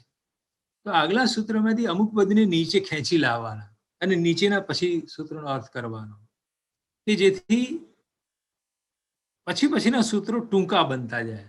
અંતે સૂત્રોને લાઘવયુક્ત બનાવવાનું લક્ષ્ય હોય છે વૈયાકરણોનું. સૂત્રબદ્ધ ગ્રંથ એટલે લખવામાં આવે છે કે કોઈ પણ માણસ સહેલાઈથી આ આખા વ્યાકરણ શાસ્ત્રને મેમરાઇઝ કરી શકે, કંઠસ્થ કરી શકે, ગોખી શકે. ગોખવા માટે શબ્દો ટૂંકા હોવા જોઈએ. એટલે સૂત્રનું લક્ષણ જ આવું બાંધવામાં આવ્યું છે સ્વલ્પાક્ષરમ અસંદિગ્ધમ સારવદ વિશ્વતોમુખમ. સ્વલ્પાક્ષરમ એ ઓછા અક્ષરોથી બનેલું હોવું જોઈએ. ઓછા અક્ષરોથી બનેલું પછી અસંદિગ્ધમ, પણ એમાં ડાઉટ ના હોવો જોઈએ. સારવત હોવું જોઈએ અને વિશ્વતોમુખ, એનું એપ્લિકેશન વાઇડર હોવું જોઈએ. તો આવી રીતે સૂત્રોનું જે લક્ષણ છે એમાં અનુવૃત્તિની ડિવાઇસ બહુ જરૂરી છે. તો આચાર્ય હેમચંદ્રે પણ એ ડિવાઇસનો ઉપયોગ કર્યો છે. એવી જ રીતે અધિકાર સૂત્ર, ક્યારે આખા સૂત્રને આખા પાદના કે આખા અધ્યાયની અંદર અનુવૃત્તિથી લઈ જવાનો હોય છે, એને અધિકાર સૂત્ર કહેવામાં આવે. તો એનો પણ આચાર્યએ ઉપયોગ કર્યો છે, જેના થકી અનુગામી સૂત્રોમાં અમુક પદોની પુનરુક્તિ કરવી પડતી નથી અને લાઘવ સિદ્ધ થતું જાય છે. આચાર્ય હેમચંદ્રએ અછલ જેવા પ્રત્યાહારોની પ્રયુક્તિ સ્વીકારી નથી, જેને કારણે પાણીની વ્યાકરણમાં જટિલતા ઊભી થઈ હતી. એ અછલ વગેરે પ્રત્યાહારો હેમચંદ્રના વ્યાકરણમાં મળતા નથી, તમને મળશે નહીં. પરંતુ એમણે વર્ણ સમૂહોની સંજ્ઞાઓ બનાવી છે ને એ રીતે કામ લીધું છે. એમણે નવો એક ઉપાય વિચાર્યો છે. ધાતુને પ્રત્યાદિમાં અનુબંધો લગાવ્યા છે. ક્યાંક ધાતુઓ, જેમ ડુકરું કરણે હોય તો ધાતુ તો મૂળ ક્રુ ધાતુ છે, ક્રુ કરોથી, પણ આગળ ડુ લગાડ્યો છે, એ અનુબંધ છે. આગળ પાછળ કેટલાક છોગા લગાડવામાં આવે છે. જે છોગા પછી આપણે કાઢી લઈએ. બહુ ટોળાની અંદર આપણે હઈએ, પેલો લાલ પાઘડી વાળો છે ને, મારવાડી છે, તો લાલ પાઘડી એક છોગું છે જેનાથી માણસ ઓળખી જાય. માણસ મહત્વનો છે, છોગું તો ઓળખવા પૂરતું છે, પછી કાઢી નાખવાનું. એમ પ્રત્યયોની અંદર પણ આગળ પાછળ ક્યાંક કોઈ વધારાના વર્ણો જોડ્યા હોય એને અનુબંધ કહે છે. પશ્ચાત બધ્યતે ઇતિ અનુબંધ, પાછળથી જે જોડવામાં. મૂળ વસ્તુ તત્વ જુદું હોય, જેમ ભગવાને પણ આપણને સરસ મજાની કેરી આપી જોઈએ, પણ અંદર ગોટલો જે ગોટલો કાઢી ફેંકી દેવાનો છે, ઉપરના છોડીએ કાઢી નાખવાનો છે. આ બધા અનુબંધો છે. કામનું તત્વ તો એના પલ્પ છે આપણા માટે. તો હેમચંદ્રના વ્યાકરણમાં પણ આવી અનુબંધની વ્યવસ્થા છે, અને જેનાથી રૂપસિદ્ધિની પ્રક્રિયામાં સરળતા થાય છે. જે પ્રોસેસ, મોર્ફોલોજીની જે ટ્રીટમેન્ટ આપવામાં આવે, કઈ રીતે શબ્દોને સિદ્ધ કરવા, પ્રકૃતિ પ્રત્યે કેવી રીતે જોડવા, એમાં આ બધા અનુબંધોનો ઉપયોગ હોય છે. કોઈને પણ પ્રશ્ન થાય કે આ ભગવાને ગોટલી શું કરવા બનાવી? ગોટલી એટલે બનાવી છે કે બીજા નવા આંબાઓ પાકે. એમ આ અનુબંધો નકામા કેમ? જોડ્યા હોય ને પાછા ઉપયોગમાં નહીં લેવાના, કાઢીને ફેંકી દેવાના. મારવાડીની પાઘડી જોવાની ખરી, પણ મારવાડીની જોડે જ કામ લેવાનું. મારવાડીની પાઘડીનું કામ નથી આપણે. છતાં પાઘડી જરૂરી બી છે, કારણ કે એ હોય તો મારવાડીઓની જોડે કઈ રીતે ટ્રીટમેન્ટ કરીએ નક્કી થાય.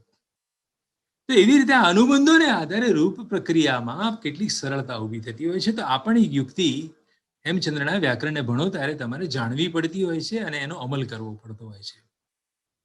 સૂત્ર શૈલીમાં લખાયેલા શાસ્ત્રને સરળતાથી સમજી શકાય માટે લઘુવૃત્તિ, બૃહદવૃત્તિ અને બૃહન્યાસ, જેનું બીજું નામ છે શબ્દ મહાર્ણવન્યાસ, જે અપૂર્ણ છે, જેને શોધવાની મેં વાત કરી છે.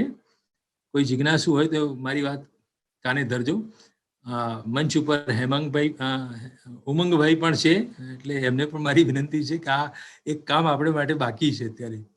જેવી 3 સ્વોપજ્ઞ ટીકાઓ પણ તેમણે રચી છે. સૂત્રાર્થને વિશદ કરનારા પરિભાષા સૂત્રો અધ્યાય 7ના અંતે મૂક્યા છે. આ પરિભાષા શું મેં હમણાં કીધું એમ એ મેટા રૂલ્સ છે, સૂત્ર માટેના સૂત્રો. જેમ કે પંચમ્યા નિર્દિષ્ટે પરસ્ય, પંચમી વિભક્તિ હેમચંદ્રાચાર્ય પોતાના સૂત્રમાં જ્યાં જ્યાં પંચમી લગાડી હોય, જે પદની અંદર પંચમી લગાડી હોય, તેનો અર્થ શું કરવાનો? કે પંચમી પદથી જે શબ્દનો નિર્દેશ કરે એની પાછળના વર્ણ ઉપર કામ કરવાનું છે તમારે. તો આવી રીતે ષષ્ઠી વિભક્તિ વાપરી હોય તો ક્યાં? તો એના ષષ્ઠી વિભક્તિ જેને લગાડી હોય એ શબ્દના અંતિમ વર્ણ ઉપર કોઈ પ્રોસેસ કરવાની, અંત્યસ્ય. તો આ બધા પરિભાષા સૂત્રો છે, જેના થકી શબ્દાનુશાસનના અન્ય સૂત્રોને આપણે ખોલી શકીએ છીએ, એનો અર્થ વિવૃત કરી શકીએ છીએ. એ બધા પરિભાષા સૂત્રો છે જે સિદ્ધ હેમ શબ્દાનુશાસનમાં અંતે 7મા અધ્યાયમાં મૂકવામાં આવેલા છે. હવે આ તો ગ્રંથ વ્યવસ્થાની મેં વાત કરી. એકચ્યુઅલી ગ્રંથ ઓપરેટ કઈ રીતે થાય છે એની એક રૂપ સિદ્ધિની વાત કરીએ. મોર્ફોલોજી, પ્રકૃતિ પ્રત્યે જોડાય, રામ અને ટા પ્રત્યે જોડાય, ને પછી ટાને ખસેડીને ઈન પ્રત્યે લાવીએ, અને રામ અને ઈનને જોડી દઈએ તો રામે ન બને. રામે ન બન્યા પછી ર છે, રેફ, એ મૂર્ધન્ય વર્ણ છે, એટલે પહેલે પાછળ આવેલું જે દંત્ય નકાર છે, તથ દ ધ ન, એને એ બદલી કાઢે, એની પર એનો વિકારની અસર પહોંચે. તો તૃતીયાનું અલ્ટિમેટ રૂપ બને રામેણ. તો રામ વત્તા ટાથી શરૂ કરીને રામેણ સુધી જવા માટે ની જે પ્રક્રિયા કરી એને રૂપ પ્રક્રિયા કહેવાય, રૂપ સિદ્ધિની પ્રક્રિયા કહેવાય. એની અંદર બહુ મહત્વની એક ડિવાઇસ છે સ્થાની અને આદેશ. અમુકના સ્થાનમાં અમુકને બેસાડવું. સ્થાની પહેલા હોય પણ એના સ્થાનમાં કોઈ નવો આઈને બેસી જાય એને આદેશ કહેવાય. આદેશો હંમેશા શત્રુવત પ્રવૃત્તિ કરે. શત્રુ કેવું કરે, આપણે બેઠા હોય તો આપણે ઉભા કરીને પોતે આપણી જગ્યા પડાવી લે. એવી રીતે વ્યાકરણ શાસ્ત્રમાં પણ સ્થાન્યાદેશ વિધિને સમજવો જોઈએ, જેના થકી આ સિદ્ધ વ્યાકરણમાં નામપદોની સિદ્ધિ કરવામાં આવી છે. કોઈ પણ એક નામ લઈ લો, દેવ શબ્દ લઈ લો, જીન શબ્દ લઈ લો, ઉમંગ શબ્દ લઈ લો, એના સાથે વિભક્તિમાં કેવી રીતે રૂપો બનાવશો. તો 7 × 21 પ્રત્યયોને લગતું એક સૂત્ર આચાર્યએ આપ્યું છે આપણને આવી રીતે: સ્યૌજસ અમાઉષસ તાભ્યામ્બિસ ગેભ્યામ્બ્યસ ગસિભ્યામ્બ્યસ ગસોસામ યૌસુપ ત્રયી ત્રયી પ્રથમાદિ. આ ત્રણ જે છે જુદા જુદા રંગમાં મેં બતાવ્યા છે તમને. તે ગેભ્યામ્બ્યસ દાખલા તરીકે ચોથી વિભક્તિના 3 પ્રત્યયો છે.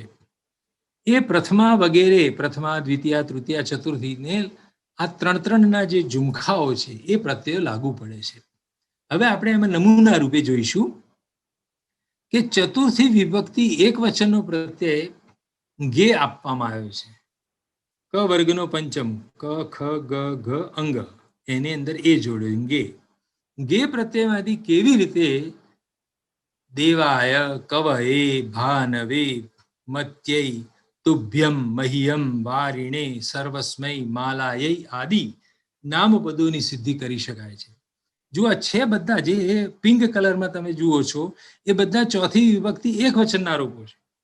બધાય દેવાયની જેમ આય છેલ્લે નથી આવતું. પ્રત્યયનો અંશ જે છે છેવાડાનો છેલ્લો અંતિમ ભાગ એ બધામાં જુદો જુદો તમે જોઈ રહ્યા છો. દેવાયમાં આય છે, કવયમાં તમે જોઈ રહ્યા છો અય છે, મત્યયમાં યય છે, તુભ્યમ અને મહ્યમમાં જુદું જુદું છે, વારિણીમાં જુદું છે, સર્વસ્મય બધાને માટે. તો સ્મય પ્રત્યે કંઈક જુદો થઈ ગયો. ગેમાંથી સ્મય કેવી રીતે થઈ જાય એવો પ્રશ્ન થાય કોઈને. માલા શબ્દ છે, શારદા શબ્દ છે, આકારાંત સ્ત્રીલિંગ, તો એનું ચતુર્થી એક વચન શારદા યય બને, માલા યય બને. તો એ બનાવવાની ટેકનિક કઈ છે આ લોકો પાસે? પ્રત્યય તો હેમચંદ્રાચાર્ય ખાલી ગે એક જ આપ્યો, ચતુર્થી વિભક્તિ એક વચનનો એક જ એમણે પ્રત્યય આપ્યો ગે. એ ગેમાંથી જ બધું બને. તો કેવી રીતે બને? તો ગે થયો સ્થાની. હવે એના સ્થાનમાં એ ગેને ઉઠાડીને એની જગ્યાએ શત્રુવત બેસનારા આદેશો બતાવશે જુદા જુદા સૂત્રોથી. કે ચલો ભાઈ તમારે દેવાય એવા શબ્દની ચતુર્થી વિભક્તિ એક વચનની સિદ્ધિ કરવી છે, તો લો આ રહ્યું સૂત્ર ગેંગ ગસ્યોર યા આતો. 1, 4, 6 નંબરનું સૂત્ર તમને સૂચના આપે છે કે દેવ પ્લસ ગે કર્યું હોય તો એની જગ્યાએ તમે આય લાવી દો. એ જ રીતે કવિ શબ્દ લીધો. કવિ રસ્વ ઇકારાંત પુલ્લિંગ શબ્દ છે. કવિમાં છેલ્લે ઈ છે, રસ્વ ઈ છે, તો એ ઈને એમાં ફેરવો, કવે કરો, અને પાછળ ગેનો એ જે છે ગે પ્રત્યય છે ને એમાંથી ગ એ અનુબંધ છે ને કાઢી લો તો અંદર પછી શુદ્ધ એ બાકી રહી જશે. એ જોડશો તો કવે વત્તા એ, અને પછી એ છો એ વહ લાગશો તો કવય, ભાનવે એવા બધા રૂપો બનવા મળશે. મતિ શબ્દ રસ્વ ઇકારાંત સ્ત્રીલિંગ છે, તો ત્યાં આચાર્ય હેમચંદ્રનું સૂત્ર જુઓ કેવું કામ કરે. 3જા નંબરનું સૂત્ર મત્યયને માટે સ્ત્રીયામ ગીતામ વા દૈ દાસ દાસ દામ. 1, 4, 28 નંબરનું સૂત્ર આપ્યું એમણે કે સ્ત્રીલિંગ શબ્દ હોય એની અંદર જે ગીત પ્રત્યય હોય, ગીત પ્રત્યય એટલે ગે જે છે તે જેમાં ગ જોડ્યો હોય તે ગીત પ્રત્યયો કહેવાય. એને અનુક્રમે તમે દઈ લગાડી દો. દઈમાંથી દ પાછું કાઢી લેવાનો અને ખાલી અય લગાવવાનો, તો એમાંથી બની જશે મત્યય.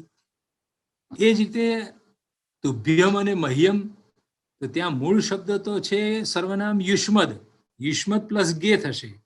હવે આખા યુષ્મદને અને ગેને ઉઠાઈને તમારે તુભ્યમ નો આદેશ કરવાનો છે. જુઓ, પ્રકૃતિ પ્રત્યે બે આખાને ઊંચકીને ફેંકી દેવાના, અને એની જગ્યાએ આચાર્ય હેમચંદ્ર કહે છે કે આખો ને આખો તુભ્ય શબ્દ લગાડી દો, તુભ્યમ શબ્દ મૂકી દો, રેડીમેડ રૂપ જ આપી દીધું. તો તુભ્યમ મહ્યમ જ્ઞા, ગે પ્રત્યેના સ્થાનમાં અસ્મદ યુષ્મદના સ્થાનમાં અનુક્રમે તુભ્યમ અને મહ્યમ એવા આદેશો થાય છે. પછી માની લો કે તમારે નપુંસકલિંગ વારી શબ્દ છે, જળવાચક, જગત શબ્દ છે, તકારાંત નપુંસકલિંગ શબ્દ, તો ત્યાં આંગળી ગે માંથી ગનો લોપ કરી દો અને અવશિષ્ટ રહેલો એ જોડી દો તો જગતે રૂપ બની જશે. વારિણીમાં ન વચ્ચે ઉમેરવો પડશે, આગમ કરવો પડશે અને અંદર એ જોડો તો વારિણી રૂપ બનશે. તો આવી રીતે આખી રૂપો બનાવવાની પ્રક્રિયા બતાવે. પણ એ પ્રક્રિયામાં જે મુખ્ય મુદ્દો મારે કહેવાનો છે અથવા તમારે ધ્યાન પર લેવાનો મુદ્દો છે તે એ છે કે બેઝમાં એક જ પ્રત્યય આપ્યો, ચતુર્થી એક વચનનું ગે પ્રત્યય, પછી એના રિપ્લેસમેન્ટ બતાવે છે. એ રિપ્લેસમેન્ટ માટેના આ બધા સૂત્રો છે 1 2 3 4 5 6 7 8, જેમાંથી આખી માયાજાળ ઊભી થાય છે. બધા જુદા જુદા પ્રકારના શબ્દ રૂપો બનશે, છે બધા ચતુર્થી એક વિભક્તિના, પણ બધાનું ફોર્મેશન જુદું છે ને બધાને માટેના પ્રત્યેકના સ્થાને આવેલા આદેશો જુદા જુદા છે. સ્થાની એક જ છે ગે, પણ એક સ્થાનીના સ્થાનમાં આટલા બધા આદેશો છે. આવી રીતે ભાષાને અંદર વપરાતા નામપદોની એ રૂપ સિદ્ધિ આચાર્ય વર્ણવતા હોય છે. અહીંયા એક મુખ્ય રૂપ ઘટક છે ગે, અને એના સ્થાનમાં આદેશ રૂપે લાગનારા બધાને આપણે ઉપરૂપ ઘટક પણ કહી શકીએ. હવે આ નામપદોની શુદ્ધિ જોયા પછી પ્રશ્ન થાય કે આચાર્ય હેમચંદ્રે ક્રિયાપદોની જોડે કઈ ટ્રીટમેન્ટ આપી છે. ક્રિયાપદોની મોર્ફોલોજીમાં કયું સ્વરૂપ એમણે લીધું છે. નામપદોમાં જે ટેકનિક વાપરી છે એ જ ટેકનિકથી ક્રિયાપદ કરે છે તો ના, ત્યાં એ જુદી રીતે ચાલી રહ્યા છે. પાણિનીના વ્યાકરણમાં જોવા જશો તો નામપદની સિદ્ધિ અને ક્રિયાપદની સિદ્ધિમાં બધે જ એક સમાન તમને વ્યવસ્થા મળશે. પણ સિદ્ધેમ શબ્દાનુશાસનમાં નામપદ માટેની પ્રક્રિયા જુદી છે. એક જ પ્રત્યયમાંથી અનેક ઉપરૂપ ઘટકો વાપરીને, અનેક આદેશો વાપરીને જુદા જુદા રૂપો સિદ્ધ કરે છે. પણ ક્રિયાપદની ટ્રીટમેન્ટ કેવી રીતે કરી છે તો જુઓ, સ્થાનીય અને આદેશની યુક્તિનો આશ્રય આંશિક રૂપે એમણે કર્યો છે. જેમ કે ધાતુઓની પ્રકૃતિમાં પાને હોય ધાતુ, પીવું અર્થમાં પા ધાતુ છે, તો ધાતુની પ્રકૃતિમાં પાને ખસેડીને એના સ્થાનમાં પીબ આદેશ કરવાનો, એ હેમચંદ્ર કહેશે ને એમાંથી પીબતી રૂપ બનશે. પણ ધાતુની અંદર સ્થાનીય આદેશની વાત કરશે, પણ પ્રત્યયની અંદર જ્યારે આપણે જોવા જઈએ છીએ તો 9 આત્મનિપદના પ્રત્યયો અને 9 પરસ્મય પદના પ્રત્યયો, કુલ 18 પ્રત્યયોની પ્રસ્તુતિ એમણે કેવળ એક જ સૂત્રમાં નથી કરી. પાણિનીએ બંનેને માટે એક એક સૂત્ર બનાવ્યા છે. નામપદને લાગનારા પ્રત્યયો તમે જુઓ તો સૌજ સ્મૌટ શિષ્ટાભ્યામ બેસ ગેભ્યામ બેસ કસીભ્યામ બેસ કસો સામ ગ્યાસુપ એવું એક જ સૂત્ર આપ્યું છે. અને ક્રિયાપદની સિદ્ધિ કરવી હોય તો 9 આત્મનિપદ ને 9 પરસ્મય પદના 18 પ્રત્યયોની શૃંખલા એક સાથે રજૂ કરતું એક જ સૂત્ર મળે તમને. જેમ કે તીપ્તસજી સિપ્તસ્થ મિપસ્મસ્થ આતામ જ થા સાતામ ધોમ ઈડ વહી મહિંગ. આ એક જ સૂત્રથી પાણીનીમાં બધું કામ ચાલે. આ એક જ સૂત્રથી શરૂઆત થાય અને જુદા જુદા ક્રિયાપદો બને. તો પાણીનીના તંત્રમાં ખાલી 18 પ્રત્યયોથી ક્રિયાપદોની રૂપસિદ્ધિ બતાવી છે. એની સામે આચાર્યએ પોતાના સમયની આવશ્યકતાને, પોતાના ઓડિયન્સને ધ્યાનમાં લઈને એની અથવા તો તાંત્રિક જટિલતાઓમાંથી બહાર નીકળી જવા માટે, જટિલતાઓ ઓછી નથી પાણીની તંત્રમાં, તમારે સેટ વેટ અનેટ બધી કેટલી બધી પ્રક્રિયા જાણવી પડે, સાર્વધાતુક અર્ધધાતુક, એ બધામાંથી મુક્તિ અપાઈને આચાર્ય હેમચંદ્રજીએ ક્રિયાપદોની રૂપસિદ્ધિ માટે 10 કાળ અને અર્થોના આજ્ઞાર્થ વિદ્યાર્થી બધા જે હોય ને, વર્તમાન કાળ, ભૂતકાળ, ભવિષ્યત કાળ, એ બધા કાળ કહેવાય, અને અર્થ એટલે આજ્ઞાર્થ વિદ્યાર્થ ઇત્યાદિ. એના 10 ભેદ હોય. એ 10 ભેદ વાળા ક્રિયાપદો બનાવવા માટે એમણે પૃથક 18 મલ્ટીપ્લાય 10 180 પ્રત્યયો માટે 10 સૂત્ર જુદા જુદા આપ્યા છે. પાણીની અંદર એક જ સૂત્રમાં બધી વાત છે, જ્યારે આચાર્ય હેમચંદ્રે 10 સૂત્રો બનાવ્યા અને 10 સૂત્રમાં 18 પ્રત્યય લખ્યા. એને એ બધાનું ઝુમખું ક્યાં પડ્યું છે તો 3 3 6 થી શરૂ કરીને 3 3 16 સુધીમાં બધા સૂત્રો મૂકી દીધા એમણે. જેમ કે આને સેમ્પલ રૂપે હું તમને વાંચી બતાવું. વર્તમાના તીવતા સંતિ શિવથસ્થ મિવ વસમસ તે આતે અંતે સે આથે દ્વે એ વહી મહી. આ વર્તમાનના એટલે વર્તમાન કાળમાં રહેલી જે ક્રિયા હોય, વર્તમાના ક્રિયા ને માટે વપરાતા આ 18 પ્રત્યયો છે. યસ્તની ગઈકાલની વાત કરી, ગઈકાલે હું મુંબઈ ગયો હતો એમ મારે કેવું હોય તો ત્યાં આ 18 પ્રત્યયો લાગે. દીવ તામ અન, અમ વ મ, ત આતામ અંત, થા સાથામ ધ્વમ, ઈ વહી મહી. ભવિષ્યંતી ક્રિયા, ભવિષ્યમાં થનારી ક્રિયા વિશે તમારે યાદ કરવી હોય તો સ્યાતિ, સ્ય, તસ, સ્યંતી, સ્યસી ઇત્યાદિ ઇત્યાદિ ઇત્યાદિ. તો આચાર્યએ ક્રિયાપદની રૂપ સિદ્ધિમાં એકદમ સરળીકૃત વ્યવસ્થા આપણને પૂરી પાડી છે. તમારે અહીંયા આગળ પાણીની તંત્રની જે જટિલતાઓ છે બધાથી છુટકારો મળી જાય એવી એક સરસ વ્યવસ્થા અહીંયા ગોઠવવામાં આવી છે. હવે એક બાજુ નામપદની અને બીજી બાજુ ક્રિયાપદની, બંનેની અંદર એમણે જુદી ડિવાઇસ વાપરી છે એમ મેં કીધું. પણ આ તો રૂપ સિદ્ધિની વાત થઈ, મોર્ફોલોજીની. એ બેના માથા ઉપર બેસે એવી વાતો સિન્ટેક્સની હોય છે, વાક્ય રચનાની વાત હોય છે. તો વાક્યમાં વિભક્તિ વિધાન કે જે આખા વ્યાકરણનું હાર્દ હોય છે, પ્રાણભૂત તત્વ હોય છે, કેન્દ્રવર્તી યોજના હોય છે, એને વિશે આચાર્ય હેમચંદ્રએ શું કર્યું છે, વાક્ય રચનાની નિષ્પત્તિ માટે એમણે શું ગોઠવ્યું છે. તો પાણિનીએ વાક્યાંતર્ગત નામપદોમાં વિભક્તિ વિધાન કરવા માટે અનઅભિહિત અને અભિહિતનું વિભાજન કર્યું છે પાણિનીએ. અનઅભિહિતે કરીને પછી દ્વિતીયાદિ વિભક્તિઓ બતાવે અને અભિહિતે પ્રથમા, જેથી પ્રથમાદિ કારક વિભક્તિઓની વ્યવસ્થા ઊભી થાય છે. અને સાથે સાથે તેમણે અકારક વિભક્તિ જેમ કે કાલા ધ્વનોર અત્યંત સંયોગે દ્વિતીયા, હેતૌ તૃતીયા, અપવર્ગે તૃતીયા ઇત્યાદિ એમણે અકારક વિભક્તિઓ જેમાં કારક સંજ્ઞાનો ઉપયોગ નથી કર્યો અને સીધા અર્થોને એમણે વિભક્તિ વિધાન કર્યું છે. અપવર્ગે તૃતીયા વગેરેમાં ઉપપદ વિભક્તિઓ સહયોગે તૃતીયા, નમઃ યોગે ચતુર્થી એ ઉપપદ વિભક્તિ કહેવાય. કર્મ પ્રવચનીયના યોગમાં થનારી વિભક્તિઓનું વિધાન જુદું જુદું કર્યું છે. એટલે કે પાણિનીના તંત્રમાં તમે જોશો તો 1 2 3 4 5 4 પ્રકારે વિભક્તિઓનું વિધાન જોવા મળે છે. આ બધામાંથી પણ આચાર્ય હેમચંદ્રએ આપણને બહાર કાઢી લીધા અને એમણે પોતાના શબ્દાનુશાસનમાં વાક્યાંતર્ગત નામપદોને બે ભાગમાં વહેંચી દીધા. એકને એમણે પ્રધાન નામ કીધા અને બીજાને ગૌણ નામ એવું આપી દીધું.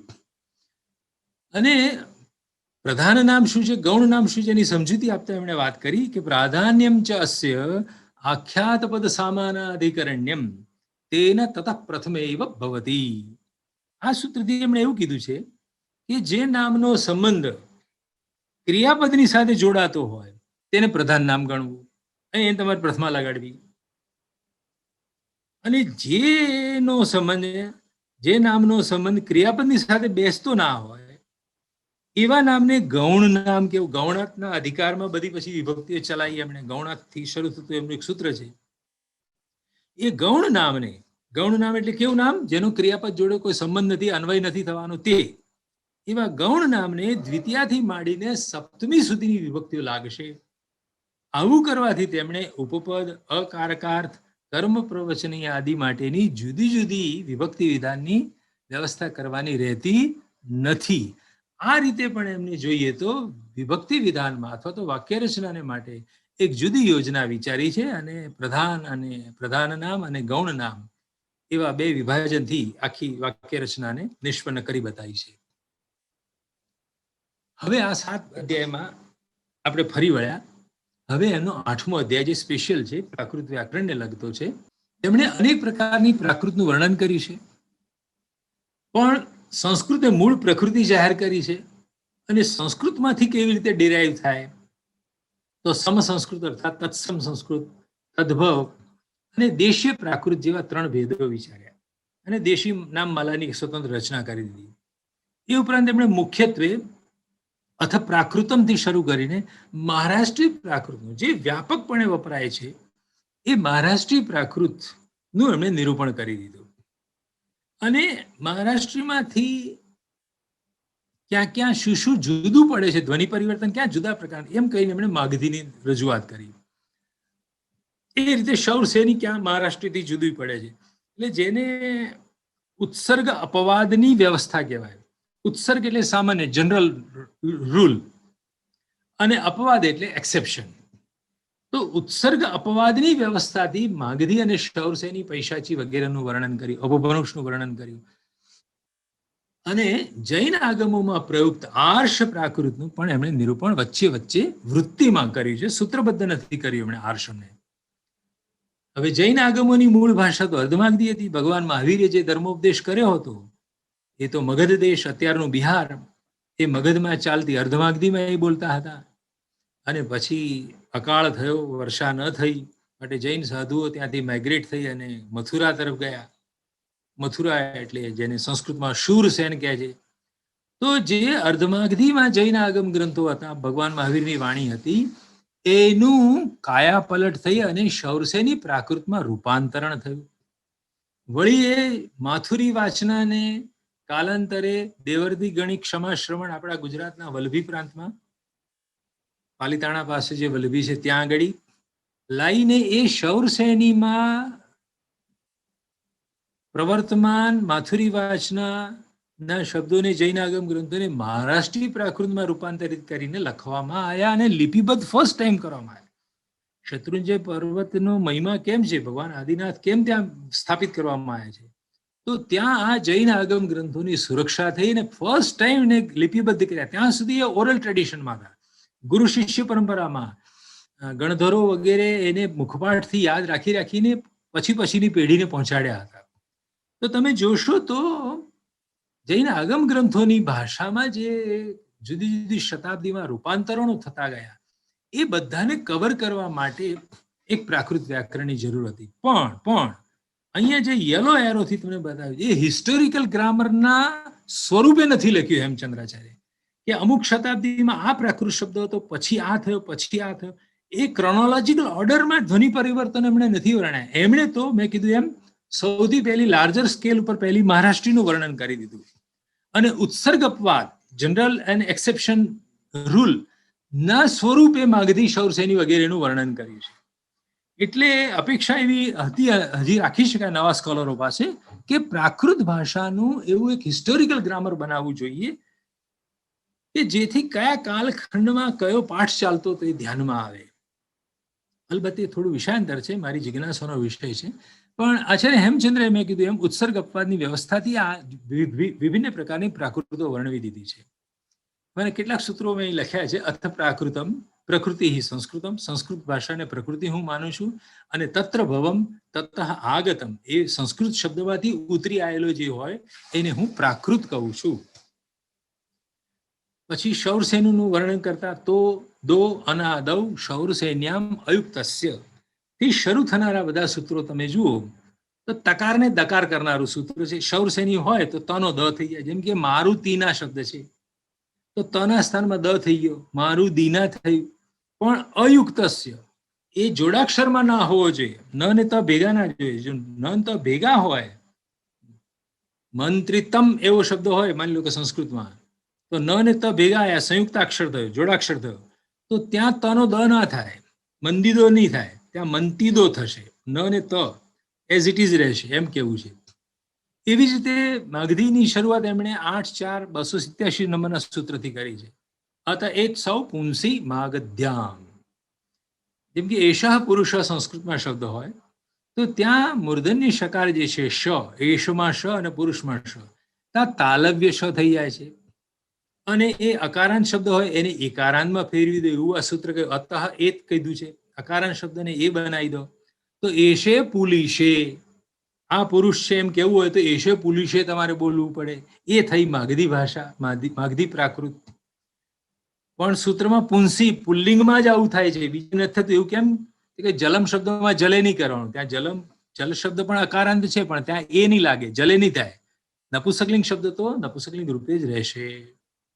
એ જ રીતે જ્ઞો જ્ઞા પૈશાચ્યામ 303 નંબરના સૂત્રથી પૈશાચીનું એમણે વર્ણન કર્યું છે. પ્રજ્ઞા શબ્દ હોય તો પૈશાચીમાં પૈયા બોલાય છે. સર્વજ્ઞને સવૈયો, જ્ઞાનમને જ્ઞાનમ બોલવામાં આવે છે. સ્વરાણામ સ્વરાહા પ્રાયો અપભ્રંશે. Hemachandracharya is the only grammarian who has narrated this Apabhramsha. આ અપભ્રંશનું વ્યાકરણ આપનાર આ વિરલા વ્યક્તિ છે. આ અપભ્રંશનું મહત્વ એટલું બધું છે, મોડર્ન ઇન્ડિયન લેંગ્વેજીસ જે ચાલે છે, ગુજરાતી, મરાઠી, બંગાળી, એ બધી અપભ્રંશમાંથી જુદા જુદા કાલખંડમાં જુદા જુદા પ્રદેશમાં વિકસી છે. તો એક બાજુ સંસ્કૃત પેરેલલ ચાલતી પ્રાકૃતો અને એ પ્રાકૃત પછીનું લેવલ તે અપભ્રંશ ને અપભ્રંશમાંથી મોડર્ન ઇન્ડિયન લેંગ્વેજીસ, આધુનિક ભારતીય આર્ય ભાષાઓનું ઉપરનું પહેલું જો કનેક્શન શોધવું હોય તો અપભ્રંશ જોડે જોડવું પડે. એનું વ્યાકરણ આપનાર આચાર્ય હેમચંદ્ર છે. એ યશ એમના નામે અકબંધ છે. અદ્વિતીય અને અપૂર્વ એમની આ સિદ્ધિ છે. હેમ પ્રાકૃત વ્યાકરણનો મહિમા એક બીજી રીતે પણ મારા ધ્યાનમાં આવ્યો છે, મારે કહેવો જોઈએ તમને, કે આચાર્ય હેમચંદ્ર રૂપભેદે અર્થભેદ નોંધનારા વ્યક્તિ છે. કેટલાક પ્રાકૃત શબ્દો એવા છે કે જેને બબ્બે રૂપો ચાલતા હોય છે વૈકલ્પિક ધોરણે. તો પ્રાકૃત શબ્દ રૂપોના કેવળ ધ્વનિ પરિવર્તનોને જ એમણે સૂત્રબદ્ધ નથી કર્યા, પરંતુ એમણે જ્યાં જ્યાં બે વૈકલ્પિક રૂપોની પ્રાપ્તિ થાય છે ત્યાં તે બંનેના તારતમ્યને અને અર્થગત ભેદને પણ સૂત્રબદ્ધ કરેલ છે. જેમ કે ચતુર્થ્યાહ ષષ્ઠી, સંસ્કૃતમાં જ્યાં ચતુર્થી સંપ્રદાયની ચતુર્થી વપરાય છે એ પ્રાકૃતમાં જ્યારે ટ્રાન્સફર થાય ત્યાં ષષ્ઠી વપરાય છે. પ્રાકૃતમાં ક્યાંય ચતુર્થી જોવા નહીં મળે તમને. જેમ કે નમો દેવાય, નમઃ યોગે ચતુર્થી થાય, નમઃ દેવાય, દેવને નમસ્કાર હજો. તો એનું પ્રાકૃત થશે નમો દેવસ્ય, દેવાયનું ચતુર્થીનું રૂપ ફરીને ષષ્ઠીમાં જતું રહ્યું, દેવસ્સ. પણ Acharya Hemchandra is the first and only person કે જેમણે આવ્યું એક નવું વધારાનું સૂત્ર પણ જોડ્યું, તાદર્થિંગ ગેરવા, તાદર્થ વિહિતસ્યંગેર ચતુર્થૈક વચનસ્ય સ્થાને ષષ્ઠી ભા ભવતી. કે ભાઈ સંપ્રદાન અર્થમાં તો વપરાયેલી ચતુર્થીને ષષ્ઠીમાં ફેરવો એ બરાબર છે, પણ અથવા તો ઉપપદ વિભક્તિ નમઃ યોગે ચતુર્થી જે જોવાય ત્યાં ફેરવું એ બરાબર, પણ ક્યાંક તાદર્થે ચતુર્થી વપરાય છે સંસ્કૃતમાં. તો તદર્થમાં અમુકને નિમિત્તે, અમુકને માટે, એ જ્યાં સંપ્રદાનનો ભાવ ન હોય, જ્યાં ઉપપદનો સંદર્ભ ના હોય, એવી જે તાદર્થ ચતુર્થી છે ત્યાં ચતુર્થી પણ ચાલુ ક્યારેક રહી શકે છે. જેમ કે દેવાય ધનમ, દેવને માટેનું આ મેં ધન, મારા પગારમાંથી આટલા પૈસા જુદા કાઢે, આ ભગવાન માટે હું વાપરીશ, તો તદ અર્થે દેવસ્ય અર્થે ઇદમ ધનમ. તો ત્યાં આગળ એ ચતુર્થી દેવાય રૂપે જ રહેશે, ચતુર્થી અકબંધ રહેશે, સુરક્ષિત રહેશે. એનું પ્રાકૃતમાં રૂપાંતરણ નહીં થાય, થાય તો વિકલ્પે થાય. કરવું હોય તો કરજો એમ પણ છૂટ આપી છે વા લખીને એમણે સૂત્રમાં. એ જ રીતે છો અક્ષાદો, અક્ષી વગેરે શબ્દો છે. હવે જુઓ ક અને શ બે ભેગા થઈને ક્ષ બને છે, ક્ષત્રિયનો ક્ષ. એ ક્ષનું પ્રાકૃતમાં છ માં રૂપાંતર થઈ જાય છે, છત્રીના છ માં. અક્ષાદિષુ સંયુક્તસ્ય છો ભવતી. આ ખનો અપવાદ છે. આ અક્ષાદી શબ્દો એ ગણપાઠમાં આવેલા શબ્દો છે. અક્ષી વગેરે શબ્દોનું જે ઝુમખું છે, જે ગણ છે, જે સમુદાય છે, એમાં સંયુક્તાક્ષર રૂપે આવેલા ક્ષને છ માં ફેરવી દો એવું કહેનારું આ સૂત્ર છે. જેમ કે અક્ષી શબ્દ છે તો એનું પ્રાકૃત થશે અચ્છી અનુસ્વાર સાથે, છ માં રૂપાંતરણ થઈ ગયું. ક્ષીર શબ્દ છે તો ક્ષીરમાં આવેલો ક્ષ એનું ક્ષીરમ બનશે. પણ તરત હેમચંદ્ર આપણને સભાન કરે છે આરશે, એટલે કે જૈન આગમ ગ્રંથોમાં ક્યારેક તમને આ ક્ષનું છ માં રૂપાંતરણ નહીં મળે, પણ ક ખમાં મળશે. જેમ કે ઈક્ષુ એટલે શેરડી, તો ઈક્ષુ એવા સંસ્કૃત શબ્દનું જૈન આગમ ગ્રંથોમાં જે પ્રાકૃત રૂપ મળશે તે ઈખુ મળશે, ઈચ્છુ નહીં મળે, છ નહીં મળે, ઈચ્છુ નહીં મળે કે છે. એમણે ધ્યાનથી જૈન આગમ ગ્રંથોમાં ક્યાં ક્યાં ભાષા જુદી પડે છે પ્રાકૃત, એને પણ બરાબર વચ્ચે વચ્ચે વૃત્તિમાં સતત નોંધતા રહ્યા છે. તેમણે જોયું છે કે ઈચ્છુરૂપ વપરાતું નથી જૈન આગમોમાં, ત્યાં તો ઈખુરૂપ છે. ક્ષણ ઉત્સવે, હવે કહે છે કે ક્ષણ શબ્દે ઉત્સવાભિધાયની સંયુક્ત છો ભવતી. ક્ષણ શબ્દ હોય કે જેનો અર્થ ઉત્સવ થતો હોય, તો ત્યાં ઉત્સવ અર્થ બતાવો હોય તો ક્ષણ વાપરજો, પણ ઉત્સવ સિવાયનો ક્ષણ એટલે મોમેન્ટ, સેકન્ડ એવો પણ અર્થ થતો હોય તો ત્યાં કાળવાચક શબ્દ જો હોય તો ત્યાં ખ થશે, ક્ષના સ્થાનમાં ખ થશે, ખણ થઈ જશે. એક ખણ ઉભારો ને ભાઈ તમે. અને આ જે દશેરાચા સણ આહે, મરાઠીમાં તમે જોશો તો એ છ નો પાછો સ થઈ ગયો છે. આજ દશેરાચા સણ આહે, તો ક્ષમાંથી છ માંથી સ, પણ એ ઉત્સવ અર્થમાં, દશેરાનું આજે ઉત્સવ છે. પણ જ્યારે મોમેન્ટ અર્થ કેવો, ક્ષણ કેવો હોય તો ખણ શબ્દ વપરાય છે. આવી રીતે હેમચંદ્રાચાર્ય સૌથી પહેલી વખત રૂપભેદે અર્થભેદ થાય છે એની એમણે ચીવટ લીધી છે, એની ચોકસાઈ કરી છે, અને એ બધી ચોકસાઈને એમણે સૂત્રબદ્ધ કરીને આપણી સામે પ્રસ્તુત કરી છે. તો આવું સુંદર મજાનું સંસ્કૃતનું અને પ્રાકૃતનું વ્યાકરણ રચી દીધું પછી પણ એમની શાતા ન વળી કે હજી મારા જિજ્ઞાસુઓને માટે કંઈક કરવું છે. શું કરવું છે? આ મેં આપેલા સૂત્રો દ્વારા જે શબ્દરૂપો સંસ્કૃતમાં બને છે અને પ્રાકૃતમાં બને છે એને મારે વ્યવહારમાં કેવી રીતે વાપરી શકાય, ક્યાં વપરાય છે. ઘણા એવા વિચિત્ર ઓડ રૂપો હોય, આપણને થાય કે ભાષામાં કોણ વાપરતું હશે. તો વિચિત્ર પ્રકારના અથવા તો અલ્પ પ્રયુક્ત અથવા તો કોર્નરમાં પડેલા શબ્દો પણ કેવી રીતે વાપરી શકાય, ક્યાં વપરાયા છે એવી કોઈની જિજ્ઞાસા તો એમણે 2 કાવ્ય લખ્યા, શાસ્ત્ર કાવ્ય. એમાં તમે જુઓ તો એક બાજુથી સિદ્ધરાજ જયસિંહ દેવ સોલંકીનું ઐતિહાસિક જીવન ચરિત્રનું કાવ્ય ચાલતું હોય, હિસ્ટોરિકલ પોએટ્રી ચાલતી હોય.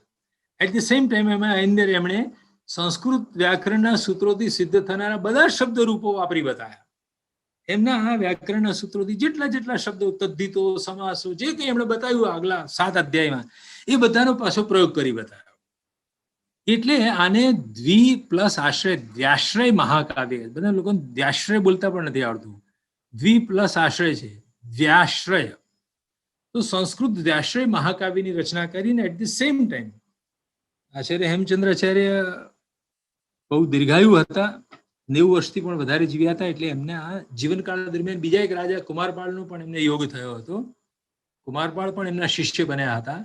તો કુમારપાળના જીવન ચરિત્રને આલેખતું પ્રાકૃત કાવ્ય લખ્યું એમણે એમના 8મા અધ્યાયને આધારે. અને એ પ્રાકૃત વ્યાકરણમાં આવતા સૂત્રોથી જે શબ્દ રૂપો સિદ્ધ થતા એ બધાનો પાછું એમણે એ કુમારપાળના જીવન ચરિત્રને વર્ણવતા પ્રાકૃત વ્યાશ્રય મહાકાવ્યમાં એનો પ્રયોગ પણ કરી બતાવ્યો. તો આ એક અતિ પ્રાજ્ઞ વ્યક્તિનું જે પ્રદાન કહી શકાય, બહુ ઊંચી કક્ષાનું, એવું એમણે આ કામ કર્યું છે. હવે આપણને થાય કે આ શબ્દાનું શાસનની કોઈ લિવિંગ ટ્રેડિશન ખરી? હવે આપણે મારા વક્તવ્યના અંત ભાગે છીએ, થોડીક મિનિટો લઈશ. તો એમણે જે પોતે સ્વપ્ન વૃત્તિ, લઘુવૃત્તિ લખી છે એની પર બીજી 5 ટીકાઓ લખાઈ છે. દેવેન્દ્ર શિષ્યકૃત હેમ લઘુવૃત્તિ અવચુરી, મુનિશેખર કૃત લઘુવૃત્તિ ઢુંઢિકા, લઘુ વ્યાખ્યાન ઢુંઢિકા.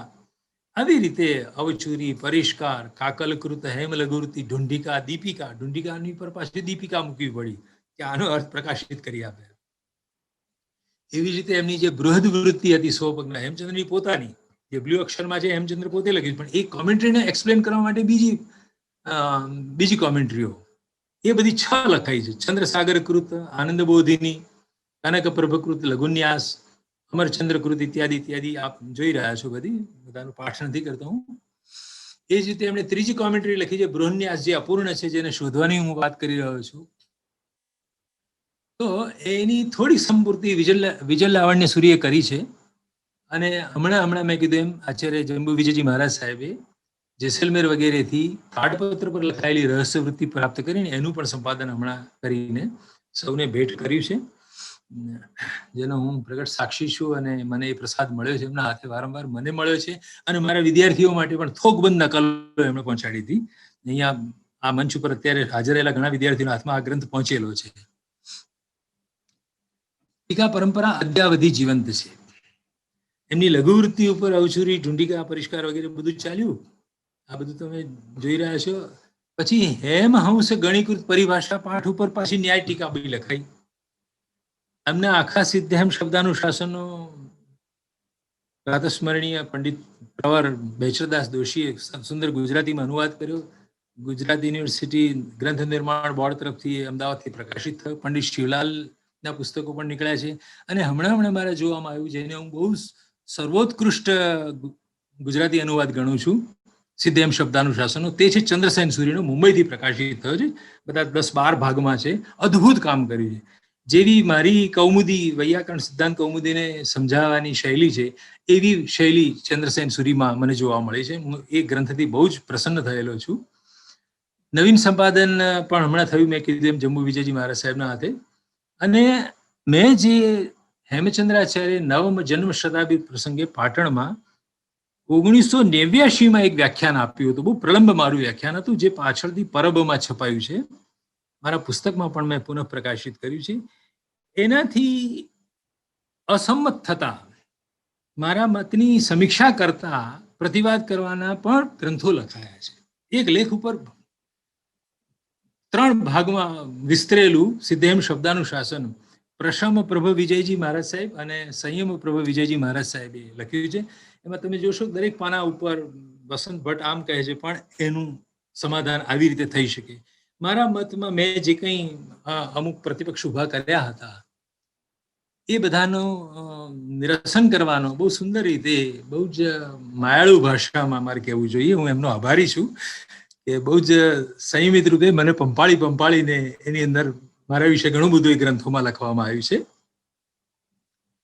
હવે આ મહાન ગુજરાતના શબ્દાનુશાસનની પ્રશસ્તિમાં શું કહેવાયું છે એનો એક શ્લોક તમને સંભળાઈ મારી વાણીને વિરામ આપીશ. ભ્રાતઃ સંવૃણુ પાણીની પ્રલપિતમ કાતંત્ર કંથા વૃથા મા કાર્ષિઃ કટુષા કટાયન વચઃ ક્ષુદ્રેણ ચાંદ્રેણ કિમ કઃ કંઠાભરણાદિભિર બઠરયત્યાત્માનમન્યૈરપી શ્રૂયન્તે યદિ તાવદ અર્થ મધુરાઃ શ્રી સિદ્ધ હેમોક્તયઃ. જ્યારે શ્રી સિદ્ધ હેમની અર્થથી મધુર એવી ઉક્તિઓ સંભળાઈ રહી છે, અર્થાત સિદ્ધ હેમ શબ્દાનુશાસન આપણી વચ્ચે આવી ગયું છે, ત્યારે કયો એવો અભાગ્ય વ્યક્તિ હશે કે જે સરસ્વતી ભોજદેવના સરસ્વતી કંઠાભરણથી પોતાની જાતને ઠઠારતો હશે. બઠરયતી ક્રિયાપદ વાપર્યું છે, જેને માટે હું ગુજરાતી અનુવાદ કરું છું. કોણ સરસ્વતી કંઠાભરણને પોતાના ગળામાં ઠઠારતું હશે? બંધના બેસતું હોય તો કોઈ ઘરેણા ખોટા પહેરી લે તો ઠઠારો કરે, જેવું કહીએ ને આપણે, તો કહ બઠરયતી. એ જ રીતે કહે છે કે હવે શાકટાયનના કટુ વચનોને પણ એવું બોલવાની જરૂર નથી, અને આ ક્ષુદ્ર ચાંદ્ર વ્યાકરણને પણ ભૂલી જાઓ. આ તંત્રની જે ગોદડી વણી છે નાની સરખી, એ વૃથા છે, અને પાણીનીનો જે પ્રલાપ છે એ બધાને પણ બંધ કરી, ચોપડીઓ બંધ કરીને બાજુ પર મૂકી દો. કેમ કે હવે આપણી વચ્ચે આચાર્ય હેમચંદ્રની અર્થથી મધુર એવી ઉક્તિઓ વિલસી રહી છે. અહીંયા આગળ જોઈ શકો છો તમે કે બંનેના જન્મ સમય, દીક્ષા સમય, રાજ્યાભિષેક સમય, સૂર્યપદ ક્યારે પ્રાપ્ત થયું, નિર્વાણ ક્યારે પ્રાપ્ત થયું. ઇતિહાસમાં ક્યારેક જ જવલ્ય આવા યોગો બને કે ઉત્તમ ગુરુને ઉત્તમ શિષ્ય મળે. કલિકાલ સર્વજ્ઞ એ વ્યાકરણેતર પણ અદ્ભુત ગ્રંથો લખ્યા છે, જેને કારણે એમને કલિકાલ સર્વજ્ઞ કહેવામાં આવે છે. કલિકાલની અંદર જે બધી શાખાઓનું જ્ઞાન ધરાવતા હતા, તો એમણે શું શું કર્યું છે એની આ તમે 1 2 3 4 કરીને બધી યાદી જુઓ. 18-19 ગ્રંથોની, છંદશાસ્ત્રને લગતું, સાહિત્ય શાસ્ત્રને લગતું, દર્શન શાસ્ત્રને લગતું કંઈક ને કંઈક લખાણ તમને મળી જ આવશે. યોગ શાસ્ત્ર ઉપર, સ્તોત્ર સાહિત્યમાં વિતરાગ સ્તોત્ર, અન્ય યોગ વ્યવચ્છેદ દ્વાત્રિંશિકા, મહાદેવ સ્તોત્ર પણ સોમનાથ મંદિરમાં મહાદેવમાં દર્શન કરવા ગયા હશે રાજાની સાથે, ત્યારે ત્યાં એમણે મહાદેવ સ્તોત્ર પણ રચ્યું. મહાદેવજીને એમણે જીન તીર્થંકર તરીકે જોઈને, વિચારીને, કલ્પીને એના પર એક સ્તોત્ર સુંદર મજાનું લખ્યું છે. અરહન નામ સમુચ્ચય, અરહન નીતિ ઇત્યાદિ ઇત્યાદિ. તો આવી રીતે એમણે એક અદ્ભુત આપણી સામે પ્રસ્તુત કર્યું છે. આપ સૌએ મને તક આપી, મને શાંતિથી સાંભળ્યું, એ માટે આપ સૌનો હું હૃદયથી આભાર માનું છું. આપ સૌને નમસ્કાર, નમો નમઃ. વસંતભાઈને સાંભળવા એ ખરેખર એક અનેરો લાભો હોય છે, અને એની કરતા પણ વધારે હું કહી શકું કે આજે જે 1.5 કલાકમાં વસંતભાઈએ આપણને જે રીતે વ્યાકરણનો પરિચય કરાવ્યો છે, એ ખરેખર બહુ જ અદ્ભુત રહ્યો. ખૂબ જ ગંભીર વ્યાખ્યા, અને બને તેટલે એમને ઉદાહરણો આપીને એ વાતને સ્પષ્ટ કરતા ગયા. અને જે રીતે એમને સિદ્ધ હેમ શબ્દાનું શાસન અને એ ગ્રંથની એક ભલે ઉપરથી પણ એનો આખો આકાર દેખાડ્યો આપણને કે કઈ રીતે પહેલા 7 પ્રકરણો, અષ્ટાધ્યાયીના જે પ્રકરણો પાણીના વ્યાકરણ સાથે એની સતત તુલના કરતા ગયા, તો એ કઈ રીતે આખી વાત એમને રજૂ કરતા ગયા કે એમને શરૂઆતમાં આપણને કહ્યું કે ઐતિહાસિક પરિબળ અને પછી એકેડેમિક વલણ, એક ગ્રંથ જે બંને લખાય છે એની પાછળના, અને પછી એમને પાણીની વ્યાકરણની વાત શરૂઆતમાં થોડી કરી અને પછી એ સંદર્ભમાં હેમચંદ્રાચાર્યના સિદ્ધહેમ શબ્દાનું શાસનની આવશ્યકતા ક્યાં પડી, ક્યાં એ જુદું પડ્યું, એની વાત તેઓ બહુ સરસ રીતે આપણી સામે મૂકતા ગયા. અને એ પરંપરામાં જે બીજા કેટલાક વ્યાકરણો જૈન ધર્મમાં લખાયા છે, એટલે જૈન આચાર્યોએ લખ્યા છે, એની વાત પણ તેઓ કરતા ગયા કે એક મને જે કેટલીક વાતો ક્ષમક્ષિતિજ રેખાથી જે એક આખી વાત એમને મૂકી આપી. અને પછી બીજી તરફ એમને કહ્યું કે વિચારોનું જે ટ્રાન્સફોર્મેશન થાય છે, જેને આપણે કહીએ છીએ, અને બીજું એક સંયોજન કે જે બોલનાર વ્યક્તિ છે એ અને જે સાંભળનાર વ્યક્તિ છે એ બંનેના દ્રષ્ટિકોણથી જે વ્યાકરણ લખાય છે એની વાત પણ એમને સરસ રીતે મૂકી આપી છે.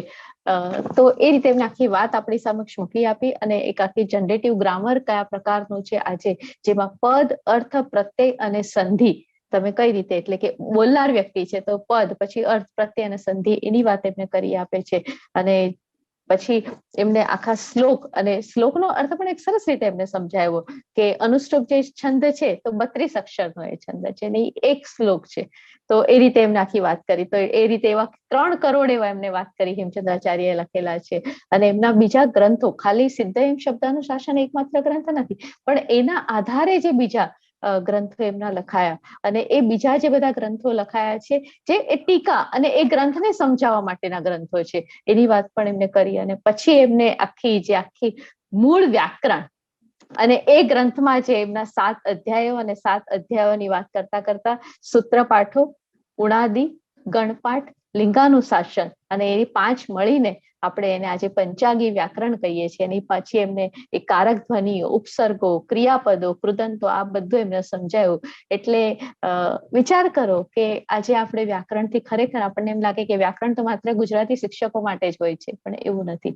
ભાષા બોલનારી દરેક વ્યક્તિ માટે, ભાષા લખનારી દરેક વ્યક્તિ માટે વ્યાકરણ છે. અને એક આચાર્યની પરંપરામાં પણ વ્યાકરણનો આટલો અભ્યાસ થતો હોય છે અને લખાતું હોય છે. જો વસંતભાઈ આવી ગયા હોય અને એમની જો પરવાનગી હશે તો આપણે થોડા પ્રશ્નો લઈ શકશું. હવે સંભળાય. વિદ્વાન વ્યક્તિઓના જયારે અમે વખાણ કરતા હોઈએ ને, ત્યારે વિદ્વાન વ્યક્તિ રૂમની બહાર ચાલી જાય અને જેથી એ પ્રશંસાના ફૂલથી દૂર રહી શકે એવું તમે કંઈક કર્યું છે આજે. સો બહુ જ સરસ. આપ જોઈ શકો છો ચેટ બોક્સમાં ભાવકોને ખૂબ જ ગમ્યું છે અને આપના વ્યાખ્યાને ખરેખર અમને બધાને એક જુદી દિશામાં કદાચ વિચારતા કરી મૂક્યા છે એવું એક તમે જગ્યાએ લાવીને અમને મૂક્યા છે. 2 કે 3 પ્રશ્નો આવ્યા છે, જો તમારી પરવાનગી હોય તો આપણે લઈ શકીએ અત્યારે. જરૂર.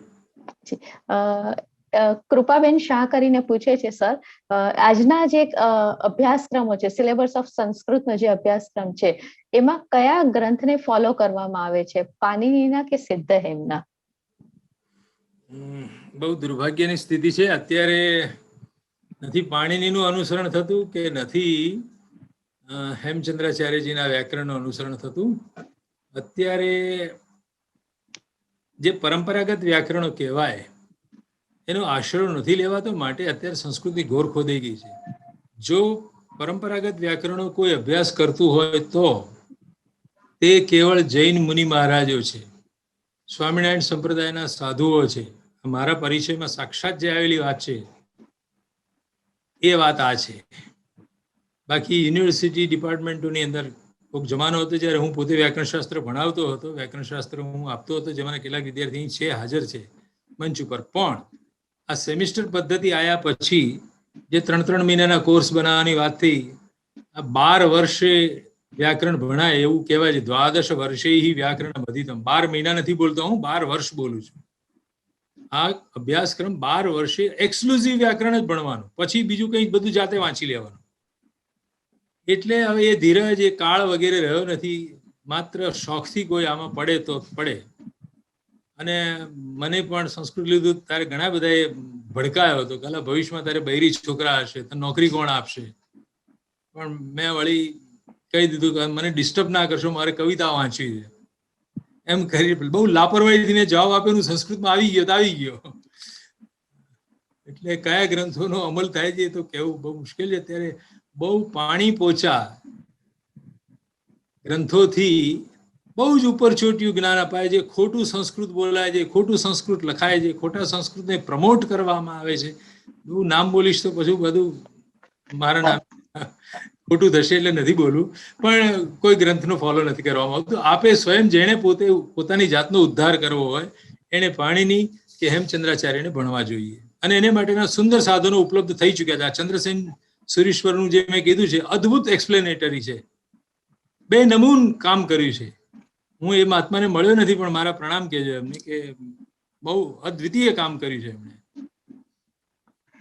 જે પદ્ધતિ વૈયાકરણ સિદ્ધાંત કૌમુદીનું કામ કરવા માંગુ છું એ પદ્ધતિ એ ચંદ્રસેન સુરીજીએ કામ કરેલું છે. જી વસંતભાઈ, ત્યારબાદ નિલેશભાઈ છે જે પૂછી રહ્યા છે કે આજે who are the prominent scholars and enhancing and spread આ લીગન્સીમાં આગળ લઈ જનારી કઈ વ્યક્તિઓ છે આપણને? આજે કોઈ છે એવી વ્યક્તિઓ જે પાણીની વ્યાકરણ કે સિદ્ધ હેમ શબ્દ? પૂનાની અંદર એક મોટી ગેલેક્સી છે અને અમેરિકા વગેરેમાં છે. અમેરિકામાં દાખલા તરીકે પ્રોફેસર જોર્જ કાર્દોના પેન્સિલ્વાનિયા યુનિવર્સિટીમાં, તો એ તો આપણું ગુજરાતી પણ જાણે, દુનિયાની 21 ભાષાઓ બોલી શકે છે, લખી શકે છે, વાંચી શકે છે, એમાંથી એક ગુજરાતી પણ છે. એમણે 50 વર્ષ પહેલા ગુજરાતી ભાષાનું વ્યાકરણ લખ્યું છે. એ પાણીનીનો બીજો અવતાર ગણાય છે. અને એવા જ પૂનાના પ્રોફેસર શિવરામ દત્તાત્રેય જોશી, SD જોશી સાહેબ, એમણે પણ અદ્ભુત મોટી પરંપરા વૈયાકરણોની ઊભી કરી છે, જેમાં હું પણ દૂર દૂરથી એમને મારા ગ્રંથ ગુરુ માનું છું ને હું પણ એમનો શિષ્ય છું. કાશીની પરંપરાથી પણ મને ભણવાનો મોકો મળ્યો છે બાલકૃષ્ણ પંચોલીજી પાસે, અને પૂનાની પરંપરાનો પણ મને પરોક્ષ રૂપે ગ્રંથના માધ્યમથી સંસ્પર્શ મળ્યો છે. અને હેમચંદ્રનો મેં મારા આઉટ ઓફ લવ, બસ એક શોખને ખાતર સાધ્યંત અભ્યાસ કર્યો છે અને કરતો રહું છું. વચ્ચે વચ્ચે પ્રસંગો જ્યારે મળે ત્યારે એમના વિશે કેટલાક લેખો પણ લખું છું. ઉત્તર ગુજરાત યુનિવર્સિટીમાં દર વર્ષે આચાર્ય હેમચંદ્રજીના નામનો સમારોહ ઉજવાય છે. એની અંદર અચૂક હું જાઉં છું અને અચૂક હેમચંદ્રના વ્યાકરણ ઉપર એકાદ સુંદર આર્ટિકલ વાંચતો હોઉં છું, ચર્ચા વિચારણા કરતો જ મારા વિદ્યાર્થીઓને પ્રેરણા આપતો હોઉં છું. અને એ રીતે હેમચંદ્રાચાર્યજીને કંઈક ને કંઈક હવામાં ગુંજતું રહે, એટલીસ્ટ મારી પાસે ભણેલા વિદ્યાર્થીઓમાં એટલું એક વાતાવરણ તો મેં ઊભું કરી જ છે. વસંતભાઈ, આપ પછીનો એક જે સવાલ છે એનો ઉત્તર આપ આપવા ઈચ્છો છો કે નહીં આપ નક્કી કરજો. પ્રશ્ન તુલનાત્મક છે અને એવો પ્રશ્ન છે કે વ્યાકરણનો કોઈ એવો વિભાગ ખરો જેમાં પાણીની હજી કલિકાલ સર્વજ્ઞથી ચઢિયાતા છે? અનેક રીતે પાણીની ચઢિયાતા છે. એમણે ખોદેલા માર્ગ ઉપર બીજા બધા ચાલ્યા છે અને પાણીની સુધી પહોંચી શકાય એવું નથી. It's a life time programme. પાણીનીને પામવા એ લાઈફ ટાઈમ પ્રોગ્રામ છે ને, એ પછી પણ ઘણું કરવાનું બાકી રહે છે. એ બધી નકશીમાં હું ઉતરી શક્યો હતો અત્યારે, પણ હવે એને માટે તમારે બધા, આઈ એમ સોરી શ્રોતાઓની સજ્જતા ન હોય અને 1 કલાકનો સમય મર્યાદા છે, એટલે એ બધી સૂક્ષ્મતાઓમાં પણ હું જઈ શકું, પણ એ પહેલા વક્તવ્યમાં ના હોઈ શકે, એટલે એ વાત હું નહીં કરું. પણ પાણીની ઇઝ ઓલ ટાઈમ ગ્રેટ, અને આચાર્ય હેમચંદ્રજીને એમની જોડે કોઈ વાંધો નથી. એ પણ એમને શિરોધારે રાખે જ છે. એ કઈ રીતે કહું તો, એમના બૃહન્યાસ વગેરેને તમે વાંચો ને ત્યારે ખબર પડે કે એમણે વાક્યપદીયમાંથી પણ કેટલી બધી વિચારસરણીઓ લીધી છે અને એનું બસ કાયાપાલટ કરી છે. એ નવા યુગને અનુરૂપ એમના વિચારો કરે, પણ સિદ્ધાંતો તો પાણીની વ્યાકરણમાંથી ચાલ્યા આવે છે. કેમ આવે છે? પાણીની પ્રત્યેનો કોઈ અનુરાગ નથી. પાણીનીએ જે લખ્યું છે તે શાશ્વત છે. કોઈ ટ્રુથ જ્યારે પરમ સત્ય હાથમાં આવે તો પછી એ ધર્મ, મર્યાદા, દેશકાળ એની સીમાઓની બહાર જતું રહે છે. ત્યાં પછી ફલાણાનું ઢીકણાનું વ્યાકરણ જેવું રહેતું નથી. એટલે પાણીનીના હાથે જે કેટલીક રજૂઆતો થઈ છે એમાં શાશ્વત સત્ય હોઈને અનુગામી બધા વૈયાકરણોએ એમને અનુસરવું પડ્યું છે. ઇવન પ્રાકૃત વ્યાકરણ લખવા માટે પણ મોડેલ તો પાણીનીનું વ્યાકરણ જ બન્યું છે. ખૂબ આભાર વસંતભાઈ. આજે આપે અમને ખરેખર ઘણો સમય પણ આપ્યો અને ઘણી ધીરજપૂર્વક સરસ રીતે આખી વાતને સમજાવી અને આ ગ્રંથને અમે ખોલી આપ્યો તમે, એના માટે જૈન સાહિત્ય એકેડેમી ટ્રસ્ટ, એના સર્વ ટ્રસ્ટીઓ અને અહીં ઉપસ્થિત સર્વ સ્વાધ્યાયીઓ વતી આપનો ખૂબ ખૂબ આભાર માનું છું અને ફરી આપનો લાભ આ રીતે મળતો રહેશે એવી ઈચ્છા રાખું છું. Thank you. નમસ્કાર. નમસ્તે સર.